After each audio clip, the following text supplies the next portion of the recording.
I see you. Die hard. Trav. We gonna do this one the right way.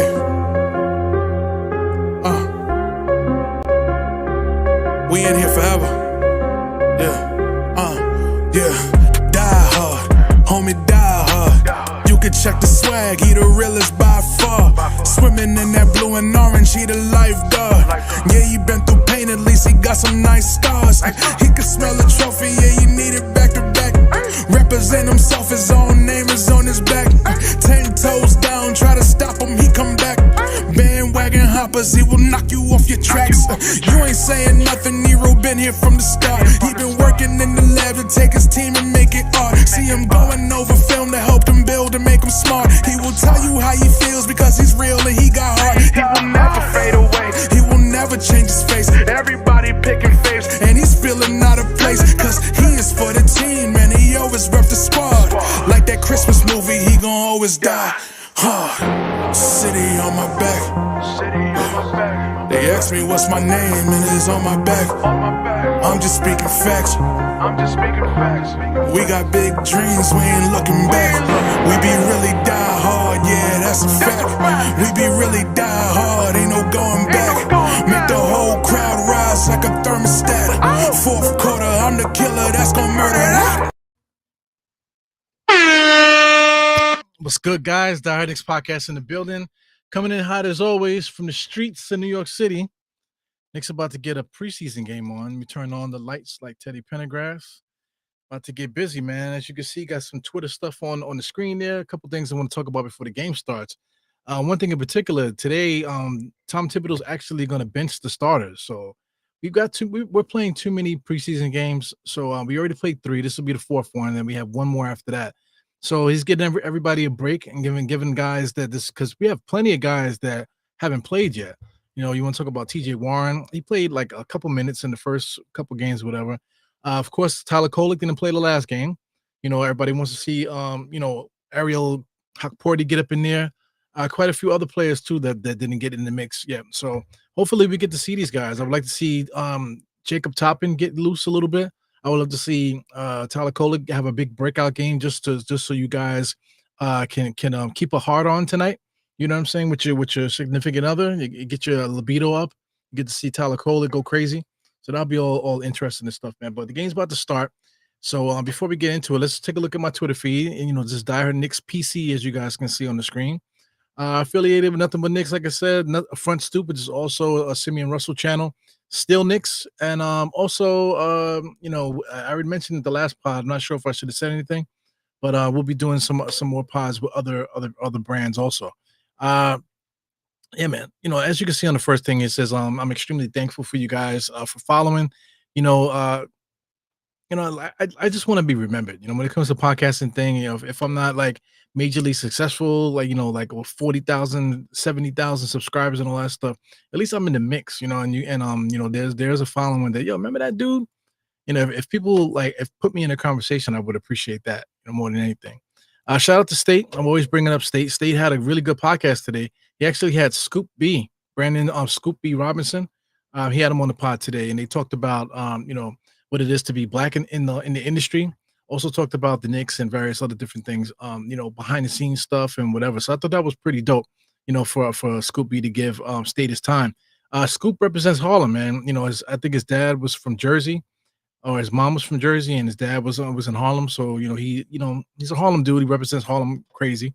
So I really appreciate that about him, like if you're from New York or whatever, you got to represent, man. You can't be like, I was born in New York, but I live in Wisconsin now. Like, man, if you don't stop the bullshit, New York don't never leave your system, man. It's nothing like a New Yorker.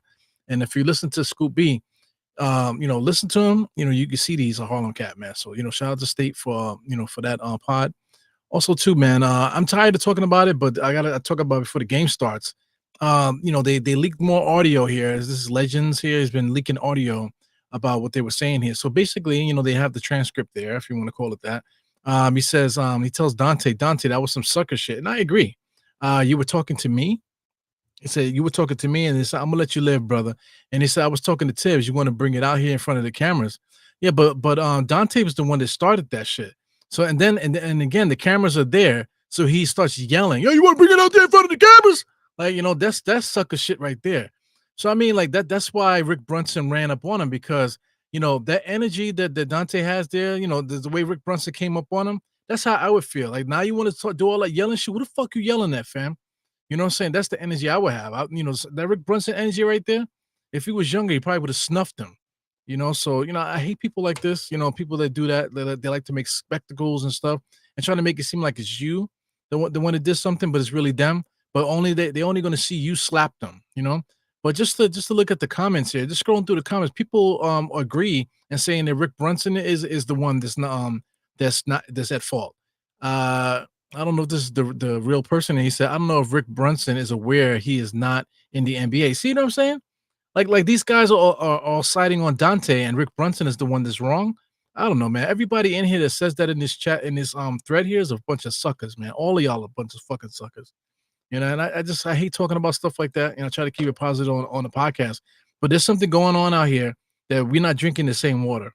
We all not drinking the same water here, and I just don't. I just can't fuck with it. I just can't fuck with it. But anyway, I'm not gonna talk about that anymore.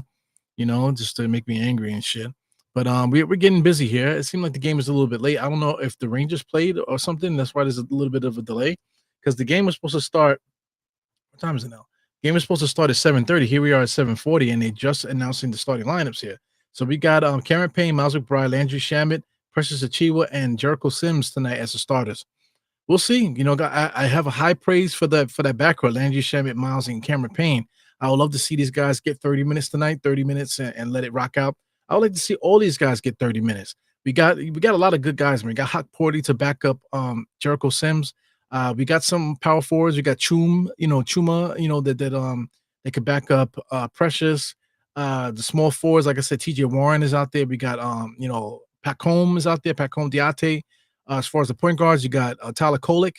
And as far as shooting guards too, I think we have another shooting guard prospect. I know I'm missing somebody, but we definitely have more shooting guards on the roster too. So we should be able to compete with this Charlotte team.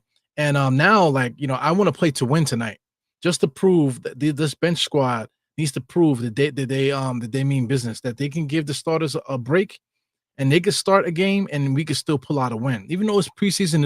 It doesn't matter. But I think it matters to me. I'm really anxious about this game. So we're about to get started now. So Deuce McBride got the cuppings on his shoulders and stuff. Bang, here we go. Jericho Sims gets up there. As you can see, Jericho Sims jumps in the air. Number 4 bounces off his shoulder immediately, man. So anyway, here we go. Cameron Payne, top of the key, dribbling, gets it over to Shamet, back to Cameron Payne. And Cameron Payne just pulls up, baby.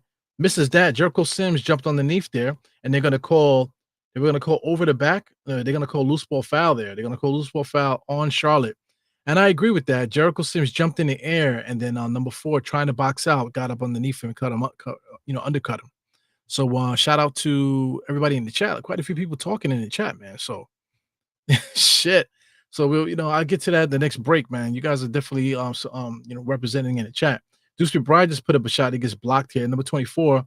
Not a fan of number 24. I'll get the name straight as time goes on. He goes this guy Lonzo Ball. Let me slide this over here so I can get reference. Lonzo Ball's in the game. First shot, 3-point shot. He just flicks stuff up there, man. I don't think he's serious. I hate to say that about basketball players, but to me, he doesn't play like he's serious. Precious just passed up the handoff to Cameron Payne and took it by himself, spin move into the paint. Didn't really aim the shot. He just kind of just threw it up there off a feel. Didn't make it. Here goes number 31, just launches a 3-point shot, misses everything, man. Shamet gets the ball. Here we go. Knicks turn in the corner, right up the court here. Alley-oop to Jericho Sims, jumped up, misses it. And it will be Knicks ball to say. They say it's Knicks ball. So Jericho Sims jumped up, tried to do the spectacular play. That would have been crazy the way he did that. But the guy got underneath him. He wasn't able to secure the ball. Very dangerous play, man, but it is what it is. Let me get this box score and stuff together here on the side. So it says the box score is not available. What the hell is going on here? There we go. Team comparison. Anyway, Miles McBride bring the ball up the court, right-hand side, comes into the middle, gives it over to Cam, over to Shamet, back to Cam. Cam drives, gets to the top of the key, trying to penetrate into the paint. Nice patented floater, left-handed, nice and easy. So beautiful, that little floater that he has, guys. Here comes LaMelo Ball being guarded tightly by Campaign, comes around the screen. LaMelo Ball is loose, pulls up, mid-range jump shot, knocks that down. So he got his shot going earlier on in this game here. Here comes Deuce. Deuce is bringing the ball around the court, comes around, gets into the same spot that LaMelo Ball had there, pulls up for a jump shot. He knocks that down. So 7-4. Knicks are starting to get on the board here. Number 24, in and out dribble. He doesn't have a handle. All he wants to do is shoot jump shots. Number 31 has it now, looking to give it out to LaMelo. But Cameron Payne impeded his movement there, so that's why they call a foul. So there's a defensive foul there. So I'm looking for stats and stuff, man. For some reason, Yahoo wants to play games here, and Yahoo's not giving any stats. So I'm going to have to switch to a different entity here. Let's do this. So anyway, LaMelo Ball again on the inside throws a alley-oop to nowhere to number 4, but they're gonna call a bullshit foul. So anyway, LaMelo Ball comes down the lane. All he's looking to do is shoot his own shot, and if he is looking to do something, he's looking to throw a blind alley-oop. And that I can't deal with. People will say, "Oh, he's man nice and this, that, and the other. We need to get him on the Knicks," that type of thing. But I mean, just throwing blind alley-oops and coming around screens loosey goosey like that, not even trying, not even looking, not even serious. To me, he just seems so unserious the way that he plays. You know, just not a winning style of basketball. He's just not there yet. You know, LaMelo Ball. I don't know how old he is now, but he's getting up there in age. Let me see if I can find out his age here. So LaMelo Ball is. He is only 23. So he's 23. So he's getting up there, getting close to year 25 and stuff. But, you know, just watching him, man, he just totally does not seem serious at all. Deuce McBride comes around the screen wide open, pulls up for 3 and knocks that down. This guy, Deuce McBride, is for real, man. Definitely got better in his offseason. Yeah, hopefully you guys can hear me because I'm getting a little extra stuff here on the side. I don't know if my kids were messing with my equipment. Looks like Charlotte scored again. So looks like another 3-point shot. As they shot 4 shots, and I believe basically all 4 shots were 3-point shots. I think LaMelo Ball shot a 2-pointer, got fouled maybe. It was pressures on the inside to Jericho Sims, but they're gonna call a foul. Nice little interior pass there. He probably should have went up because I think Jericho Sims was more ready for the rebound. So maybe pressure should have put it up on the rim and let Jericho get that rebound. Jericho's gonna get some free throws here. Let me get this straight here. So, I mean, Charlotte put up 2 3-pointers and made 2 threes. And then the rest of the stuff is pretty much layups. 2 free throws from Nick Richards. So Jericho knocks down his first jump shot. At least it looks like a professional jump shot. You know, just a little shade. Throwing shade to my favorite player. Let's get the score up correctly. Score is now 12-8. 12-8, as you can see on the screen. Another shot by Jericho off the front rim, no good. Got Nick Richards with the rebound. Give it over to LaMelo Ball, right-hand side. Got the purple turquoise kicks, lavender kicks, whatever. Bunch of in and out moves. Gets it over to number 24. 24 has it. Looking to make a move. We can't really dribble. He's looking to get that jump shot off there. Protecting the dribble. Comes around 2 screens. Still looking to shoot. Can't get it. LaMelo Ball gets in and just flicks it up. So unserious the way that he plays. Precious Gibson looking. He got a full head of steam looking to push the ball up here. He's up by the 3-point line, gets over the Campaign. Campaign gets into the paint. Precious was just kind of just standing there. Precious should have been cutting with Campaign, you know, but he did make the layup there, you know, even though it was a little step slow on that play. Still was able to finish.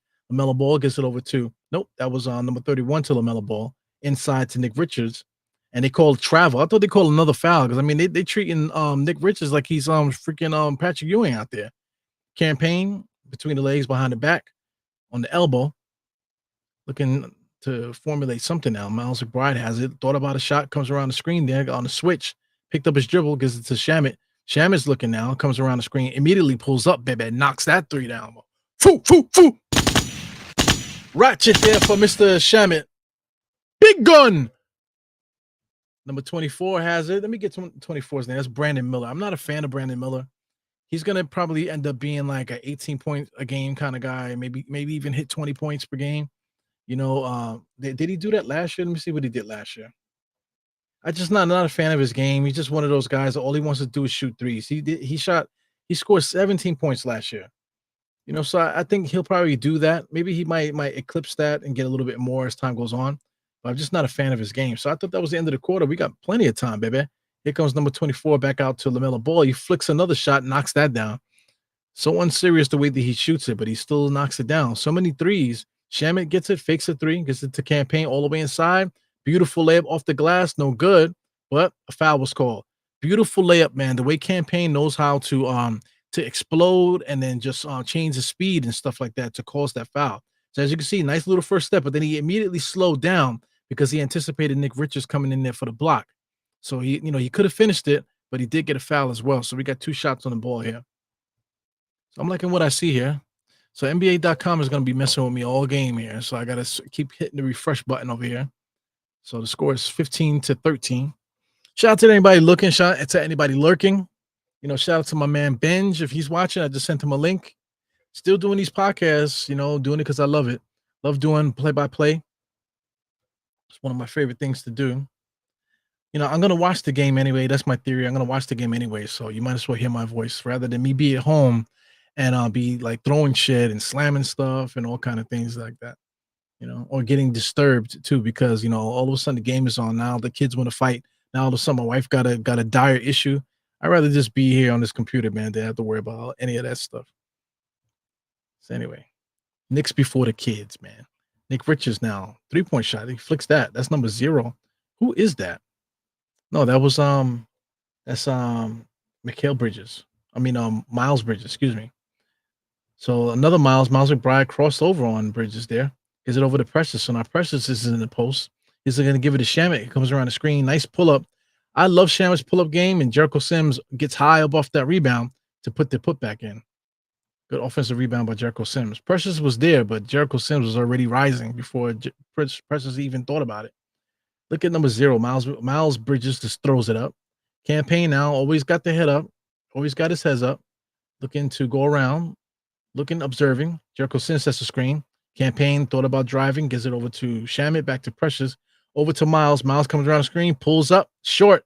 Air ball. Jericho Sims catches it. Good heads up play. Campaign has to shoot it. Gives it over to Shamit. 4 seconds on the clock. No good. Look at Jericho Sims coming in there just to thing. And just him being able to touch Nick Richards knocks him off his block. So here goes number 31. Another shot. He finally makes one, number 31. So number 31, I think, is Saloon. So he actually made a couple shots. So it's all good. Campaign immediately gets a catch and shoot in the corner. He gets fouled. No foul call. A lot of contact. Knocks down the 3. Did they call a foul? I believe they did call a late call there. Either they call a foul or the Charlotte Hornets call timeout. So we'll see what happens in a second. Once again, I'm doing the watch along, so I can't hear what's going on. You know what I'm saying? So I'm going to need you guys to give me some input as time goes on here. But shout out to Geraldine, first player up in here. Shout out to Geraldine. Always good to see you. Knicks on commercial. Dannyberry Sports, trying to be the first. He was number 2 today, buddy. He goes, I am Jarrell in the place. What up, what up? Shout out to Die Giants podcast. Eru is a beast. Shout out to you. No Daisy Dukes today, man. I got my shorts on. I actually got on the Amazon Knicks shorts. You know what I'm talking about? The black. I'm not going to stand up. But I got on those black Knicks shorts with the Knicks logo on the left-hand side with the orange and blue trim. Those are the Yahoo specials. Not Yahoo, Amazon special. So they have another Amazon short too. Is blue and white. If anybody's seen that, Knicks. I think I'm going to cop those maybe next week. We'll see what happens. Coach Sear in the place to be. Nostalgic Nick was good. Julian Bloom in the place. Wagwan. Is Minot in the game? This the team Minot is on? Is Minute on this team? Nah, Minute is on a different team. I'm ready for him. I'm ready for Minute. Whenever he comes in there, just get ready for that. Harlem CEO in the place. He says, Pessy Direct family. He means peace. Izzy Black, my man Izzy Black. He says, what's good, Eru? Peace and abundance, no doubt. Peace to you too, man. Is this my man Black? Where's my picture at? I got it here somewhere. Where's my next picture? Here it goes. So if that's the same Black, he actually made this for me a couple years ago when I first started the podcast. He took a picture of me and just did a digital picture of it, man. And I printed it out and made it into a frame. So I actually had it up for a while, but now I just keep it on the side here. And I pull it out every once in a while. You know what I'm saying? That's what I do, man. Die Hard Knicks, man. Definitely appreciate my man Black for hooking me up with that. So Kolek should get some burn, man. Right now we're halfway through the first, so we might see a quick substitution right now for the Knicks. Mike K says, he said, what are you talking about? He says, salute to all diehards. Diehard, you're looking hungry to go get a burrito. Yeah, I've been losing weight, man. I told you guys last podcast, I lost 25 pounds. But saying I lost 25 pounds, doesn't really say much if I weigh 265. You're not supposed to be weighing 265 at 5'10, man. I'm bigger than Julius Randle. And I lost the 25 pounds, so I'm like 240, right? So I mean, I'm still just as big as Julius Randle, but I'm 5'10. He's like almost a full foot. What is it, like 10 inches taller than me? And we're the same height. I mean, we're the same weight, excuse me. It's ridiculous, man. Yeah, I'm looking to see my young boys. I would like to see TJ Warren too. Definitely would love to see some of those guys once again. Scrolling through, you guys are laughing and stuff. Generation JL on the place. What's up? What's up? Yeah, for those that saw the podcast, it was dope. He asked him some good questions and stuff. What's the name? Scoop B speaks Harlem, so he understood stuff that the state was trying to say. It's all good. Yeah, Generation JL, man. I don't know what we're gonna do for opening night. I'm trying to figure it out. I know for opening night, I'm actually gonna be at Queens Bully. If anybody wants to know, I'm gonna be at Queens Bully for opening night. But for the home opener, I don't know what I'm gonna be doing for the home opener. So we're gonna have to see. We're gonna have to see what's up. So I mean, Queens Bully, I believe you need to reserve seats and stuff like that. So I'm not sure if they're still reserving seats for that day. You can inquire and find out, whatever. But they might be at capacity for the event, So anyway, it's been some baskets and it's tied it up right now. So it's 21-21 on my clock. It looks like it's going to be 24-21. Another 3-point shot. You got Miles Bridges fakes a three. Gets it over to the corner now. So now, what's this guy's name? Brandon Miller has it now. Kicks it out to, this is Trey Mann. So Trey Mann, I've been impressed with Trey Mann. He looks like he's ready to make that next step to being that guy off the bench there. So he hits a wide open 3-point shot. Knicks are not playing defense right now. But 24-21, Shamet just catches and shoots it, baby, off the front rim. Precious hounds it down. Precious and Jericho Sims, when these guys are out there together, that's their job to go in and out. Look at Precious trying to go one-on-one. He did a bunch of in and out dribbles. Jericho Sims secured a nice little rebound there. Shamet again with a 3-point shot. Another short rebound. Another short shot there. Charlotte gets it. Looks like Miles Bridges all the way to the basket. Good defense by Jericho Sims. No foul. Listen, guys keep talking shit about what Jericho's doing. Jericho's been playing really good basketball, man. He goes a step back jump shot here by number 25. Good defense by Precious. Miles has it now. So Miles has been basically running the point. He's not a point. He's a shooting guard. They need to get the ball to Cameron Payne. So now here goes Precious. It's been Precious and Miles McBride, basically running a lot of offense here for the Knicks. Bad pass by Precious. He threw the ball behind him because the person that he was trying to throw to, which I believe was Shamet, he was wide open, but he threw it behind him. So there's the little things like with Precious. It's like, it's like Precious is like playing pool. Like if you haven't played pool in a long time, your shot is off, but then out of nowhere you'll make a couple amazing shots. So that's what Precious game is like. He'll make a couple amazing plays, but then out of nowhere he'll just start doing stupid shit again. Precious again with another big time rebound. He thought about bringing it up. He gives it over to Campaign on the right hand side where the ball should be. Comes around the screen, goes downhill, looking, step back jump shot off the glass. Ooh, that was no good there. Taj Gibson with the rebound. Here goes number 24. This is Brandon Miller. Gets it back over to number 2. So that's Grant Williams, it looks like. He pulls up for 3. Another 3. So all these guys are doing it. As soon as they get it, if they're open, they just turn and they shoot. Such a sucker way of playing basketball, man. This is a professional team. Professional team that they just come down there. Hey, if I'm open, turn around and just shoot the shit. This shit is crazy. I'm so glad that that the Knicks don't play like that anymore. Like we actually have something to play for. We're not just out there just doing nothing. So didn't know that, but Brunson actually makes a good point there. I don't know. Wacko says Rick was calming down Dante disrespect towards Tibbs. Yeah, he was just checking him and say, "Yo, that was some sucker shit." I would have said the same thing too. Yo, what you did earlier with all that yelling and shit, some sucker shit. And then Dante starts yelling. Starts yelling. So then Rick Brunson, if they would have translated that part, I was like, "Who the fuck you yelling at, fam?" I could feel the energy, and then Rick Brunson felt like he needed to get up in Dante's face, so you can hear what I'm saying. I ain't yelling like you. I ain't gonna yell like you. I'm gonna get in your face.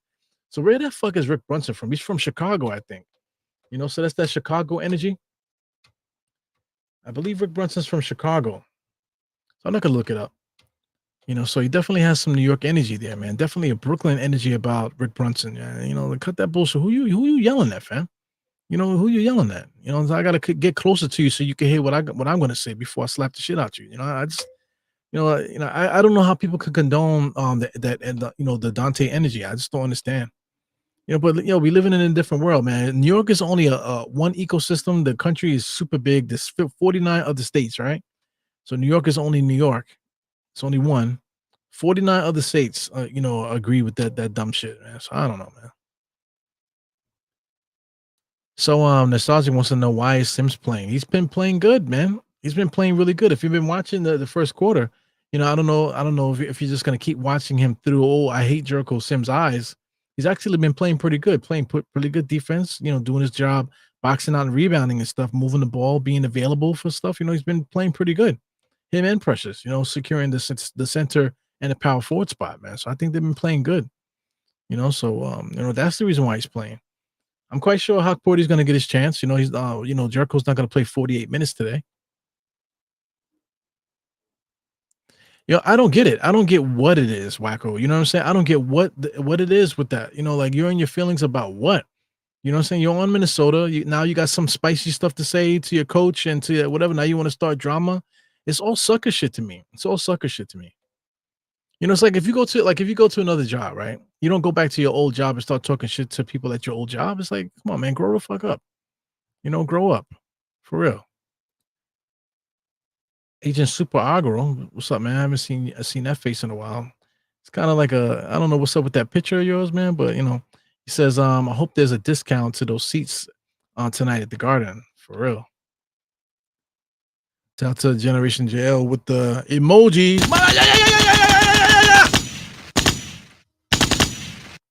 Emoji bomb over there, shotting up the chat with the emojis.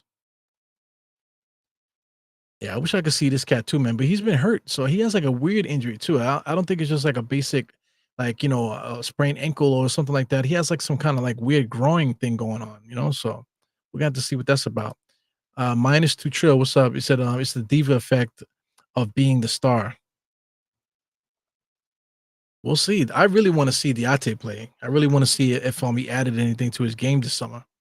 So anyway, finally getting the inbounds here. Like Deuce McBride gives it over to Jericho. Jericho comes in and sets a screen for Cam. Cam comes around another screen from Precious there. Back outside to Deuce. Deuce shoots a three wide open. Misses front rim. Jericho Sims runs down another rebound. He goes Cameron Payne there. Back from Precious comes around the screen now. Now he's going downhill. Kicks out to Deuce again for yet another three.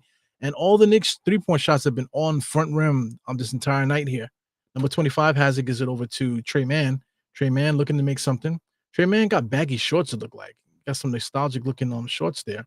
Good defense there by Deuce to slap the ball away. This guy Shamet has it now. Shamet looking, gives it over to Precious. Precious has been involved in a lot of offense, man. Shamet gets it, takes the screen from Precious, back out to Campaign in the elbow there, gets the top of the key. Looking. Back out to Precious. Precious wide open for three now. Finally, somebody makes a three. So Precious knocks down his three. So that's good. So Precious has a lot of uses tonight, doing everything, passing, dribbling, shooting threes now. I mean, it's the evolution of his game. Here goes number 2. That's Williams. Big old fat Williams. Kicks it out. Shamet thought about trying to steal it. Number 25 gets the drive a little bit too hard. Oh my God, who is this here? Number 7 just gets up on that rim. I think number 7 is the one that Mook Morris hit in the head with the basketball that time. He got in there for the big dunk. He goes, Deuce thought about throwing up another shot. Jericho came in for the screen, but he neglected to take it. Ended up driving and giving it to Precious. Deuce McBride has been short on all his shots there. He just was short on the layup and short on the second attempt as well. So here goes Grant Williams with a step back 3-point shot. Such a bitch move there. He faked the shot and then he dives into Jericho. Jericho steps forward and fouls him. I don't think that was Jericho's fault. I think the referee could call that because I mean, look, he steps into him. Come on, Jericho didn't foul him. He like Grant Williams literally stepped into him. So I don't think that's a foul there. He's like laughing about it. It's bullshit, man. It's bullshit. So if anybody's upset that Jericho Sims, oh, you're so stupid, you made the foul. I don't think that was his fault. That legit was flopping there by Grant Williams. So Diate's coming in the game here. I see Cameron Payne came out also. I didn't see who was the other person. That has to be Tyler Kolek, right? Yep, Tyler Kolek is back in. So now you guys don't need to take your Viagra tonight. Tyler Kolek is in the game, so guaranteed erections for everybody tonight, huh? Here goes Deuce McBride on the right-hand side, being guarded by number 7. Comes around, Hawk Porty screen, back to Precious. Precious has been the focal point here, trying to give it away there. Nice little pass inside to Shamet. Shamet fadeaway, no good.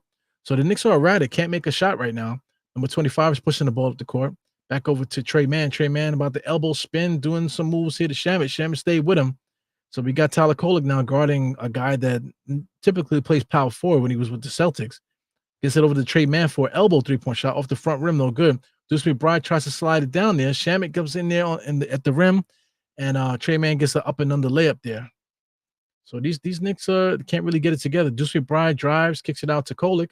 Kolek has it, tightly guarded here. Precious now making a move, going to the basket, kicks it out to Shamet for the corner 3. Shamet misses yet another shot. So I mean, this Knicks crew can't make a shot. These guys were kicking ass, as reserves, but now they're starters, and they're not really doing it tonight. So here we go, last shot of the quarter. You got Trey Mann top of the key being guarded by Deuce. Takes the screen from Grant Williams. He's wide open. He just pulls up. Precious a little bit too late coming out. Tyler Kolek with the rebound, tracks it down. Got 28 seconds. Knicks are going to try to get a 2-for-1 maybe. Tyler Kolek comes down, wide open for 3. Doesn't take it. Goes all the way inside. Pulls up for his patented layup there, and he misses everything. Hawk Porty jumps on the ball, and they're going to call a jump ball. So I mean, this culture now. So now every time there's a loose ball and 2 guys are holding the ball, nobody wants to let it go. Man, stop it! Please stop! Please stop that nonsense.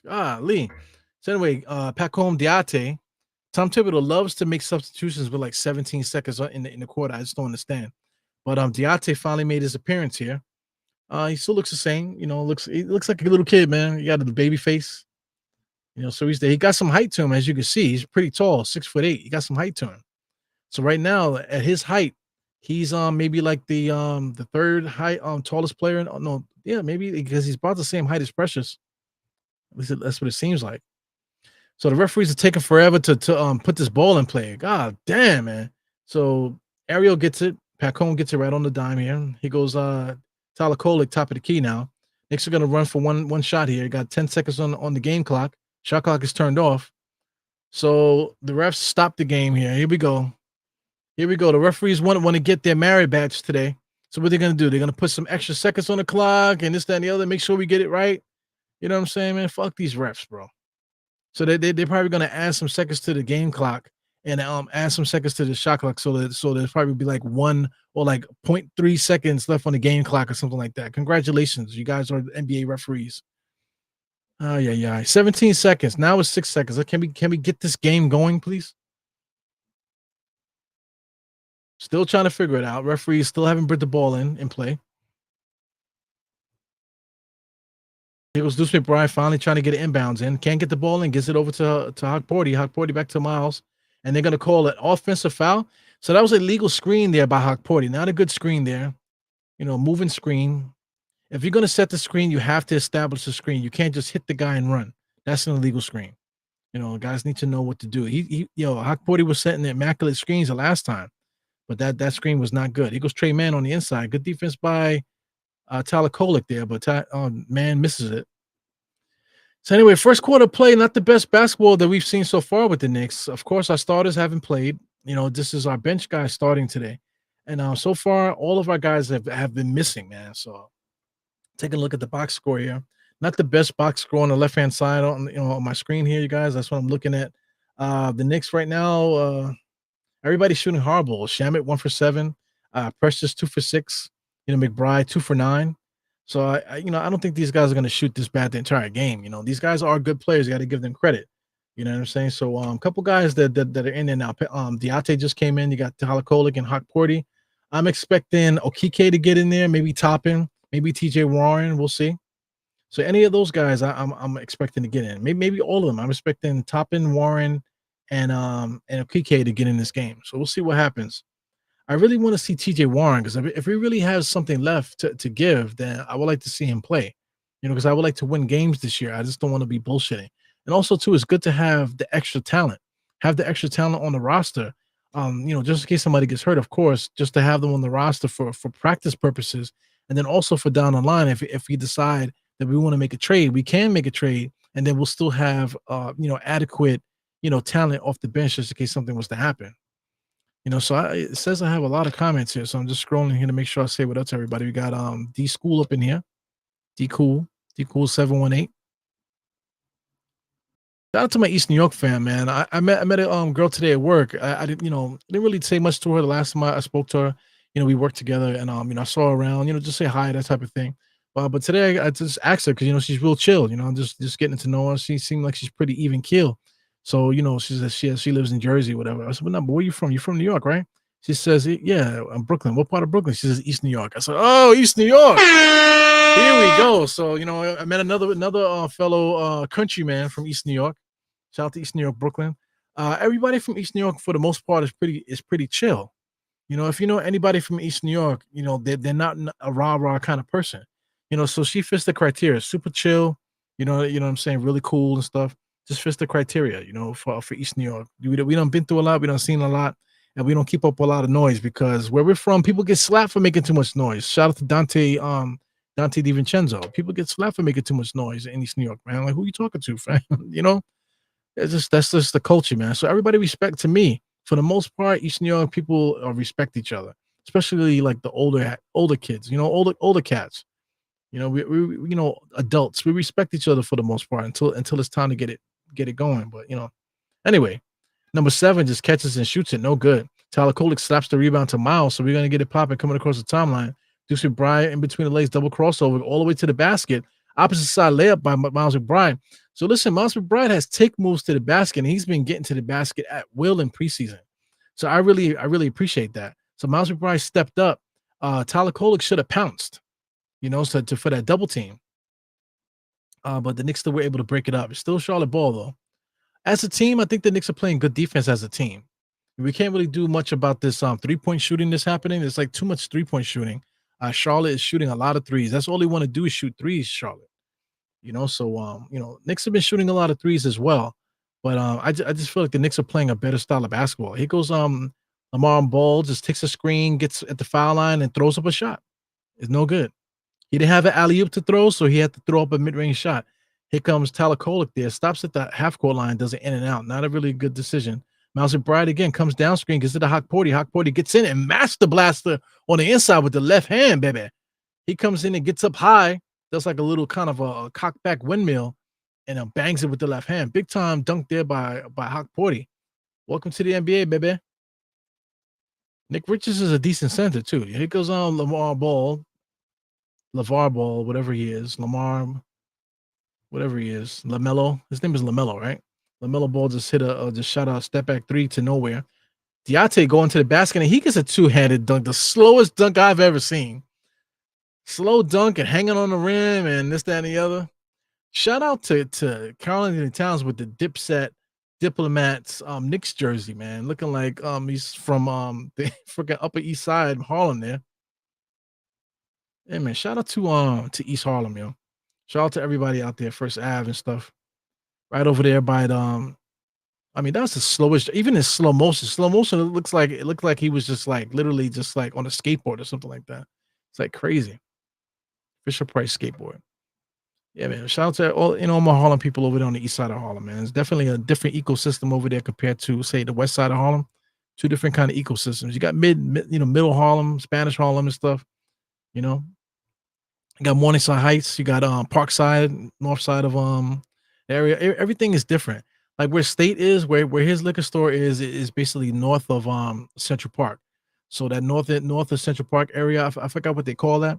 But they got the projects there, so that's their own ecosystem. Like I said, Eastern Harlem over there, over by 125th in that area, that's a different ecosystem.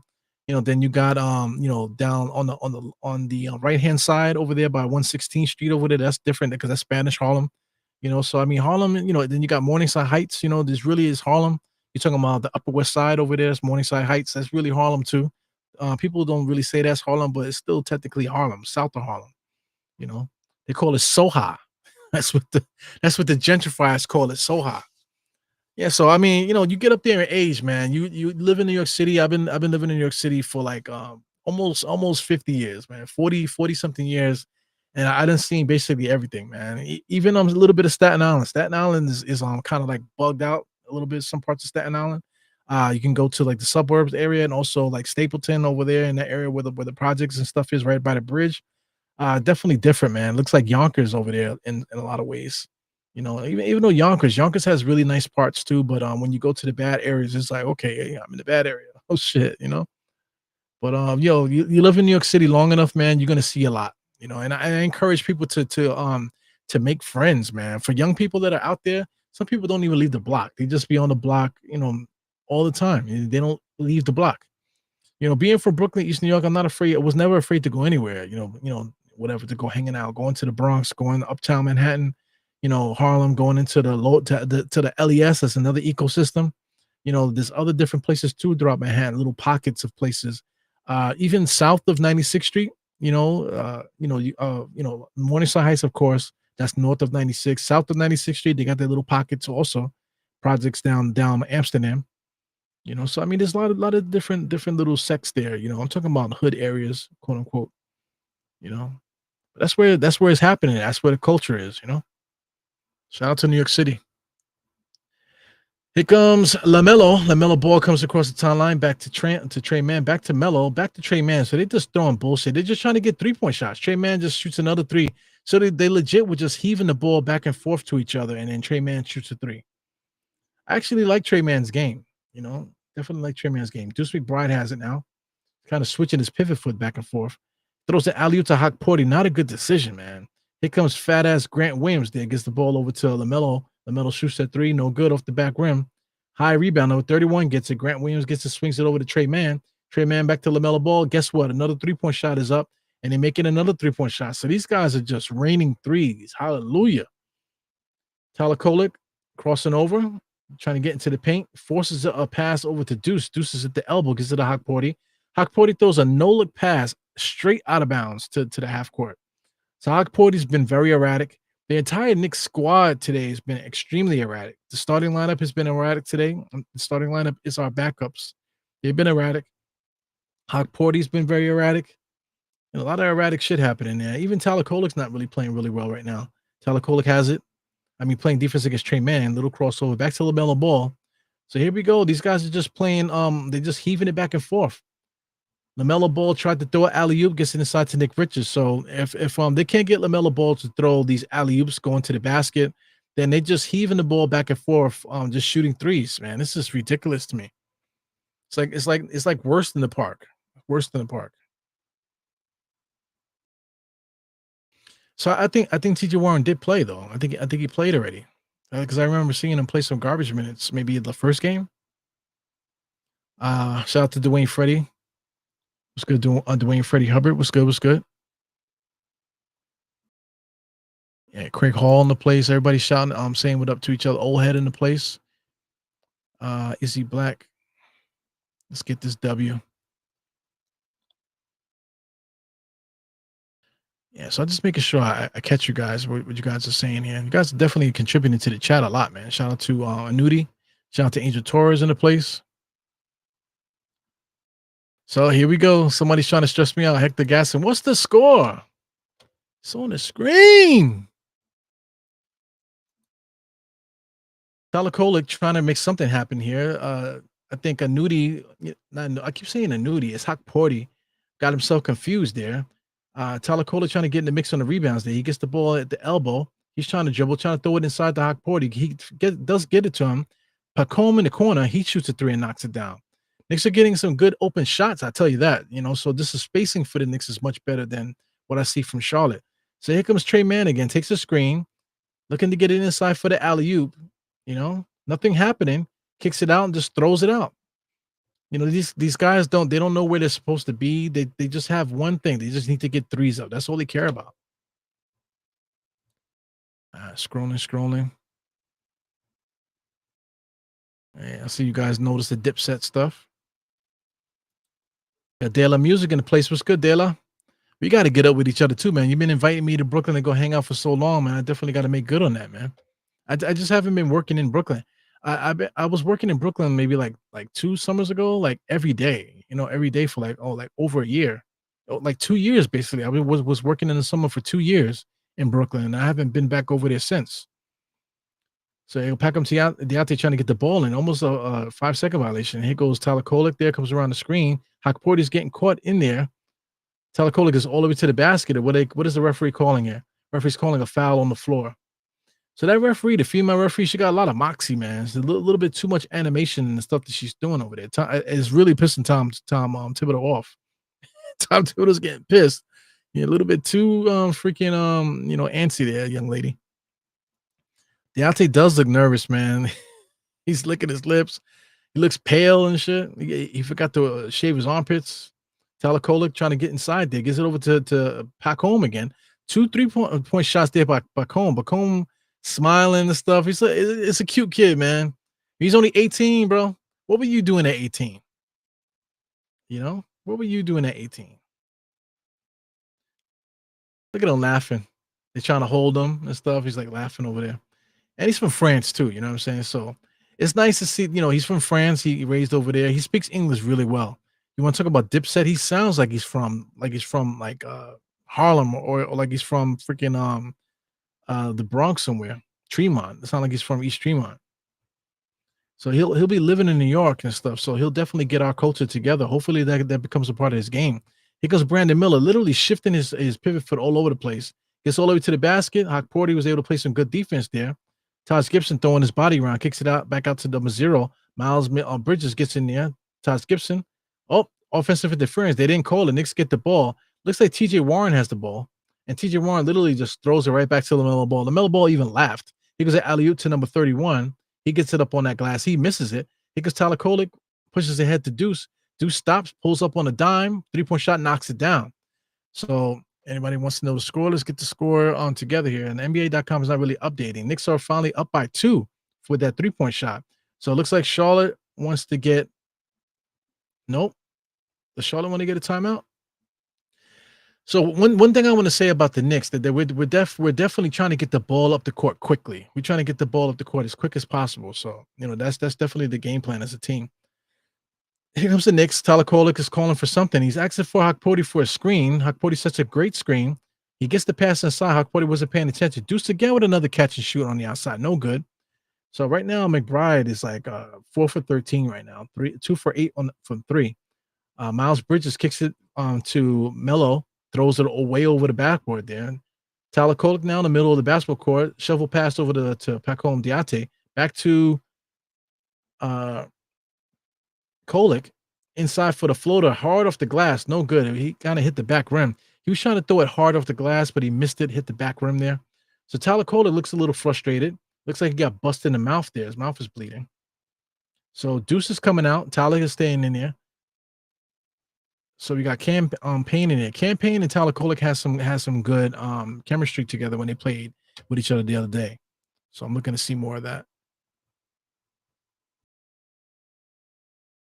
All right, so Melo Ball. I hate saying his name, LaMelo Ball, because there's only one Melo in my eyes. So I'm just gonna say Ball. So Ball had it. Broken play there. Here comes Payne pushing the ball up quickly. That TJ Warren, nice little stutter step. Pulls it for the mid-range, knocks that down. So I'm trying to tell you, this guy, TJ Warren, looks like he has energy to him. It looks like he has a little bit of energy. So I would love to keep this guy. I would love to see a little bit more from him.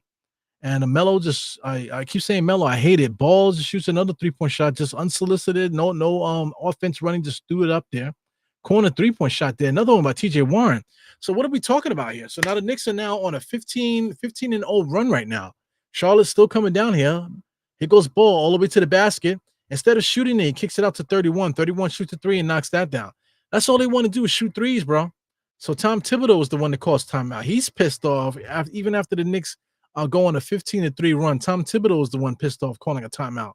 But right off the bat here, the energy from TJ Warren, nice little pro fake, gets inside, takes the bump, nice little pro little floater there in the lane there. He goes in the corner, pulls up, typical corner 3 there. That's what he does for a living. And he's able to knock that down. So now I'm intrigued by TJ Warren. Is TJ Warren a player? Is he somebody that we should hold on to? It looks like he got a lot of moxie to him.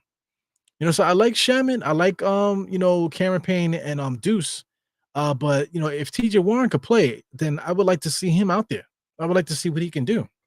You know, it's good to have the extra talent on the roster. I'm trying to tell you, because I mean, if we can keep TJ Warren, he doesn't act out. He doesn't want to be get another opportunity or something like that. If we can keep him on the roster, for injury purposes and things like that, and like I said, for trade possibilities later on, I think that's a great idea. So I'm starting to get double stuff here. So I see some people in here just popping in, but let me just get this chat up to par here, because it said 140 something people were talking here, but I got to get it to the beginning here so I can find out what's going on. So yeah, Warren is good. He looks good. He looks healthy. You know. Mike K said, okay, this is a good question here. He said, would you have Warren over Shamet, diehard? So I mean, that's interesting, man, because I mean, I'm very impressed by Shamet.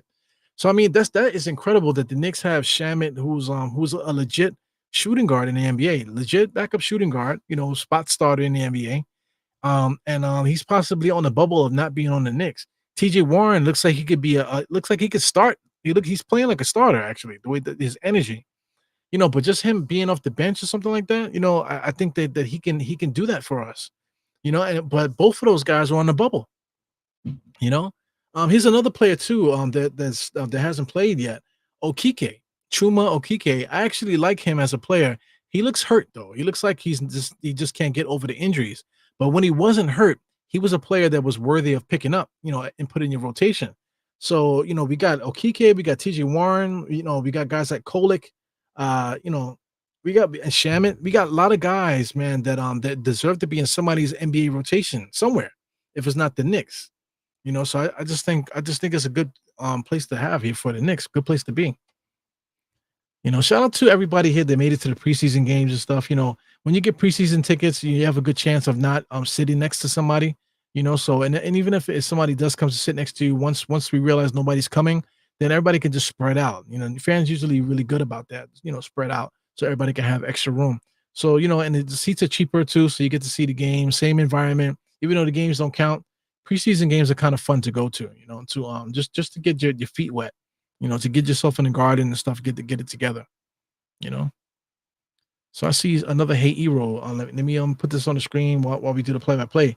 Cameron Payne back to Tyler Kolek, swings it over to TJ Warren. Back to Kolek. Kolek looking to get the interior pass there. He does give it to Hokporty. Hokporty right underneath the basket, able to catch it and dunk it there. All right, so I was going to say something about Mitchell Robinson, but I'm saying there's things that these players do that Mitchell Robinson can that Hokporty could do, Mitchell Robinson can do too. So that's why I'm like, I think Mitchell Robinson should never play another game for the Knicks, man. We have other issues that we need to sort out with the team.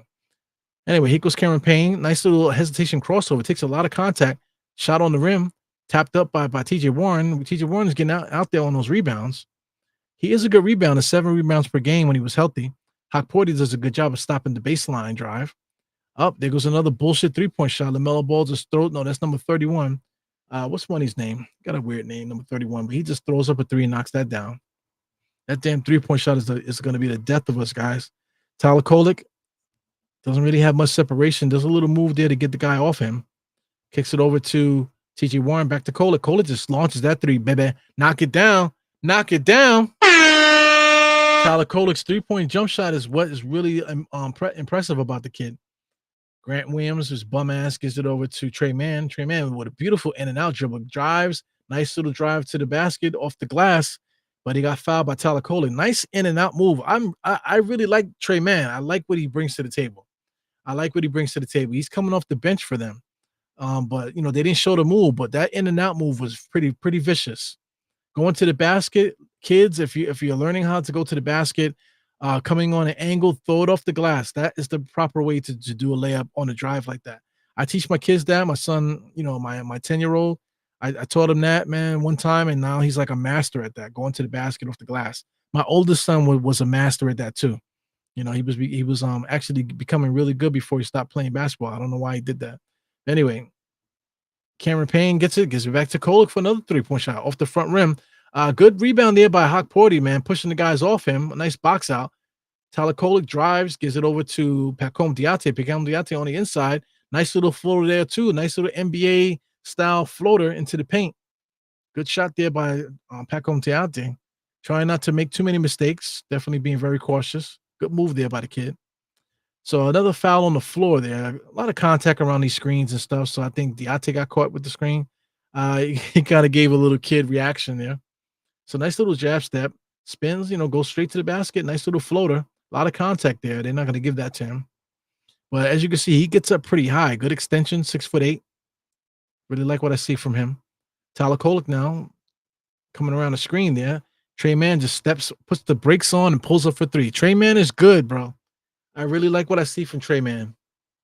What is Trey? I'm just trying to see what his stats are right now. Trey Mann at the moment, Trey Mann has 14 points, leading all scorers here for Charlotte. Leading all scorers in the game, Trey Mann. Here goes Tyler Kolek over there to Pacome Diate. He said, hey, let me get another one. He misses that shot. It looks like it's going to be Charlotte ball. Yeah, so I really like what I see from Trey Mann, man. Very good basketball player. See, I'm trying to tell you, Hawk Porty got a shape up. As you can see, somebody shaped his beard up there. Somebody shaped his beard. So the New York barber is going to get a hold of Hawk Porty and hook his ass up. Because that first game, he came in there looking like Otis, from Martin, or freaking Jerome from Martin, with the big puffy lips and the hair all around his mouth and stuff. The barber got to him, shaped him up a little bit, so they're gonna be. It looked like they experimented. They said, "Yo, let me just shape your beard up, fam. You look crazy." So they shaped his beard up, and I'm looking to see what else they do to watch. One day, Hawk Porty's gonna come into that garden, and you're gonna be like, "Yo, who is that man?" Another missed free throw. They were able to get the offensive rebound. Number 31 is traveling his ass off. Referees all over the place. They didn't call nothing. Looks like a kickball by Diate, but he traveled his ass off. How did he get that far without dribbling, man? I don't know.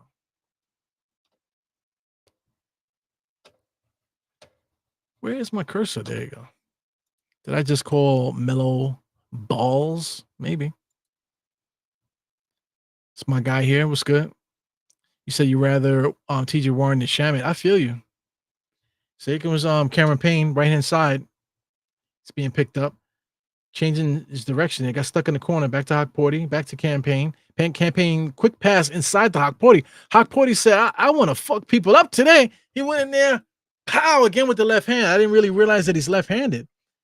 So 2 master blasters today, and while these damn Charlotte Hornets keep shooting threes, Brandon Miller with another 3. But Hawk Porty knows what to do when he goes to the basket, man. Two heads. He tapped his head on that last dunk. Here goes Tyler Kolek with a no-look obvious pass into Pacome Diate. So Pacome Diate catches another assist from the guards there. So Diate's actually giving us some good minutes too. So listen, man, we got a lot of good players on our roster. We got a lot of guys with some talent, man. Definitely got a lot of talent on this roster. Thank you guys for always remembering to hit that last button, that what do you call that, like button and stuff. Smash the like button. Hit the subscribe button also, guys. If you haven't subscribed, I'm quite sure there's people talking in the chat that are not subscribed to the pod.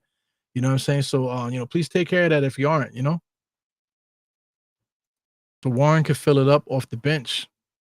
Yeah, I agree, man. I like his energy. I know you guys see what I see. I like his energy, but I also like Shamit's energy too, man. But it's not my problem, So you guys are already like TJ over Shamit already.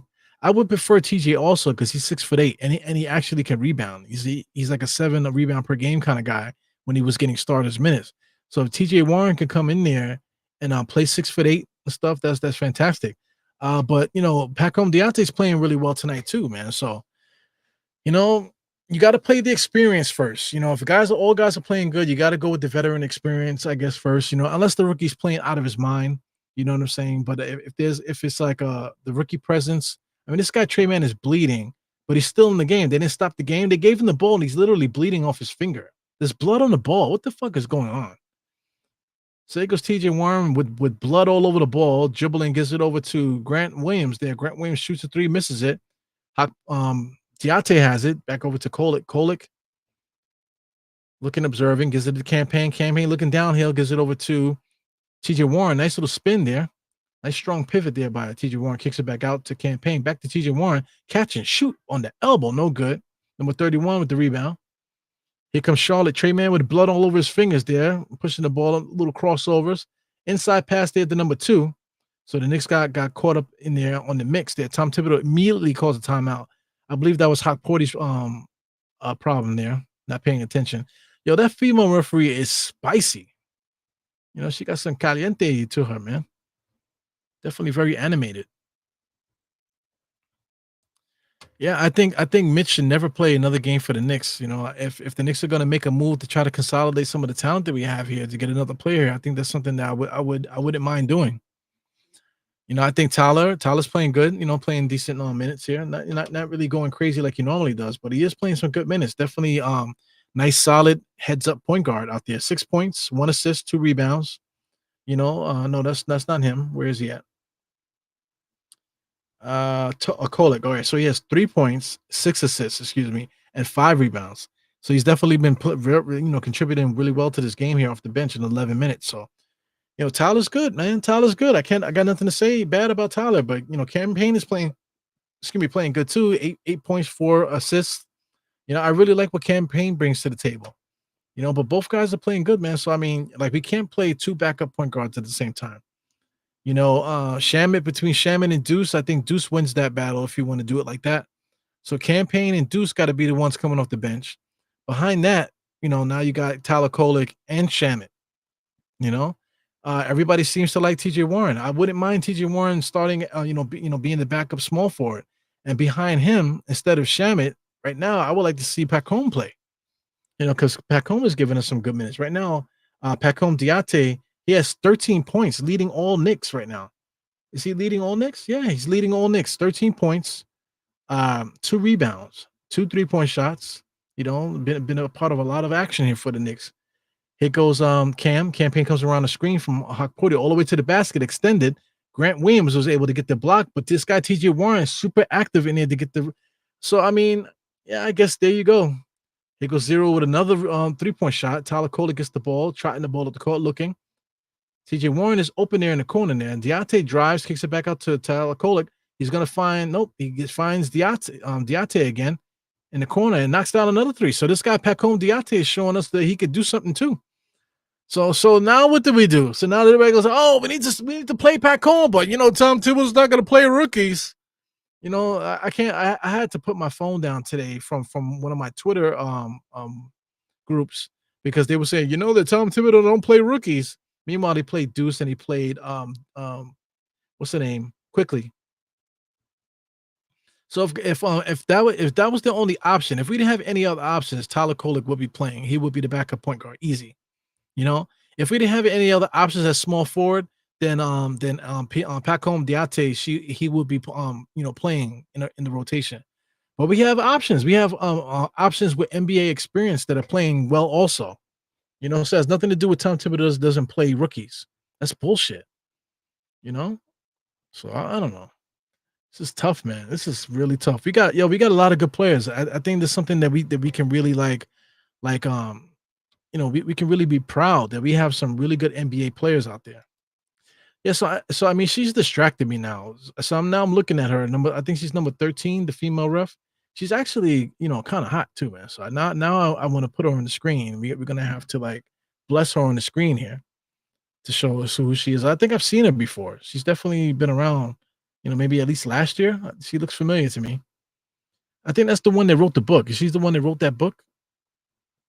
Don't start that bullshit. You guys love nicknames. Don't start this bullshit. You're gonna start calling him Pac. You're gonna start calling him 3-Pac because he can make threes. Because Lonzo, I keep saying Lonzo is LaMelo Ball.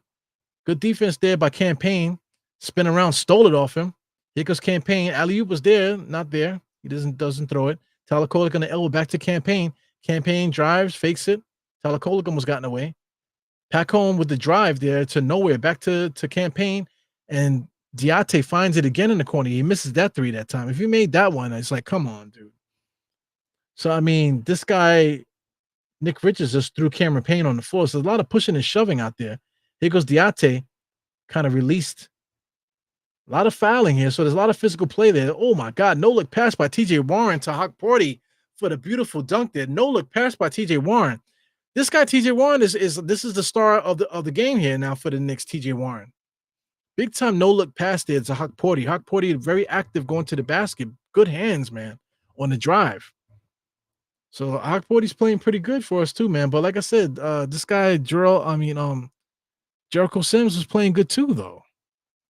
But I get it. Hawk Porty he's been giving us some good minutes too. So I mean, here's the conversation. This is the preseason conversation. What did we do? Because TJ Warren is playing excellent right now. He's playing like he wants to be in the rotation. Diate is playing excellent, leading all scorers with 16 points right now, guys. 4 rebounds. Tyler Kolek is playing really good off the bench. But Cameron Payne is playing, and he's playing decent also. He's playing really good also. So what do we do here? We have a lot of guys here that probably deserve to play, but everybody can't play. Everybody can't play. So practice is going to be off the hook because guys are hungry. Guys want to play. So they're going to be showing Tom Thibodeau, listen, I'm better than this guy. At least I would hope that they do that. At least I hope they would do that. Yeah, man. Thank you guys for tuning into the watch along. I definitely appreciate it. It goes to Trey Mann there with the bloody finger. Almost got a half court shot. So my man is legit. I don't know if you can see his hand. His hand is legit red. He's like bleeding. His hand is freaking bleeding. How is he out there with a bleeding hand and still playing? I still understand. But anyway, we're at the halftime right now. So what's glaring here is guys like Okike didn't play. We all know why McCullough's not playing. He's actually injured. Toppin didn't play. So Toppin is basically the last guy. He's not going to play. We'll see him in the G League, I guess. McCullough, didn't play due to injury, and then probably Okike is going to get waived. So now what do we do here? So now we have basically 1, 2, 3, 4. We got 9 players here. 9 players. We can only have 15 if I'm not mistaken, right? So we got what's 5 plus 9? Does anybody know? That's 14, right? 5 plus 9 is 14. Am I right or what? So all these guys should make it. But Toppin is already a two-way player. So and McCullough is a two-way player also. So I guess we're gonna keep those guys on two-way contracts, right? So outside of that, so that means that two guys that are playing are gonna get waived. I don't want to waive Shamet. I don't want to waive TJ Warren. What are we gonna do? What are we gonna do here? Like if you're gonna waive somebody now, if I want to keep everybody that's playing, everybody that's on the court playing, I would love to keep. So that would get it at 14. But like I said, you got Toppin and McCullough. So if McCullough is hurt and he can't play, then we need to get rid of him. We need to waive him. Waive him and sign him to a G League contract or something. Same thing with Toppin. If because I mean all these guys need to play. So I don't want to. So if Toppin's not going to play, then we need to waive him also and just give him a G League contract. I would hate to lose the talent, but I mean, if we can only keep a certain amount of people on the roster. So I don't know how it works. You guys tell me in the chat. I'll see if I can refresh the chat, get it to the beginning here. What do you guys think about this rotation, man? We got a lot of stuff to think about here. Nostalgic said he's waving Jericho. Sheesh. Yeah. I saw somebody say Eru. This is my man Mega. He says Eru says it with us. It's pronounced Dadia. Dadie.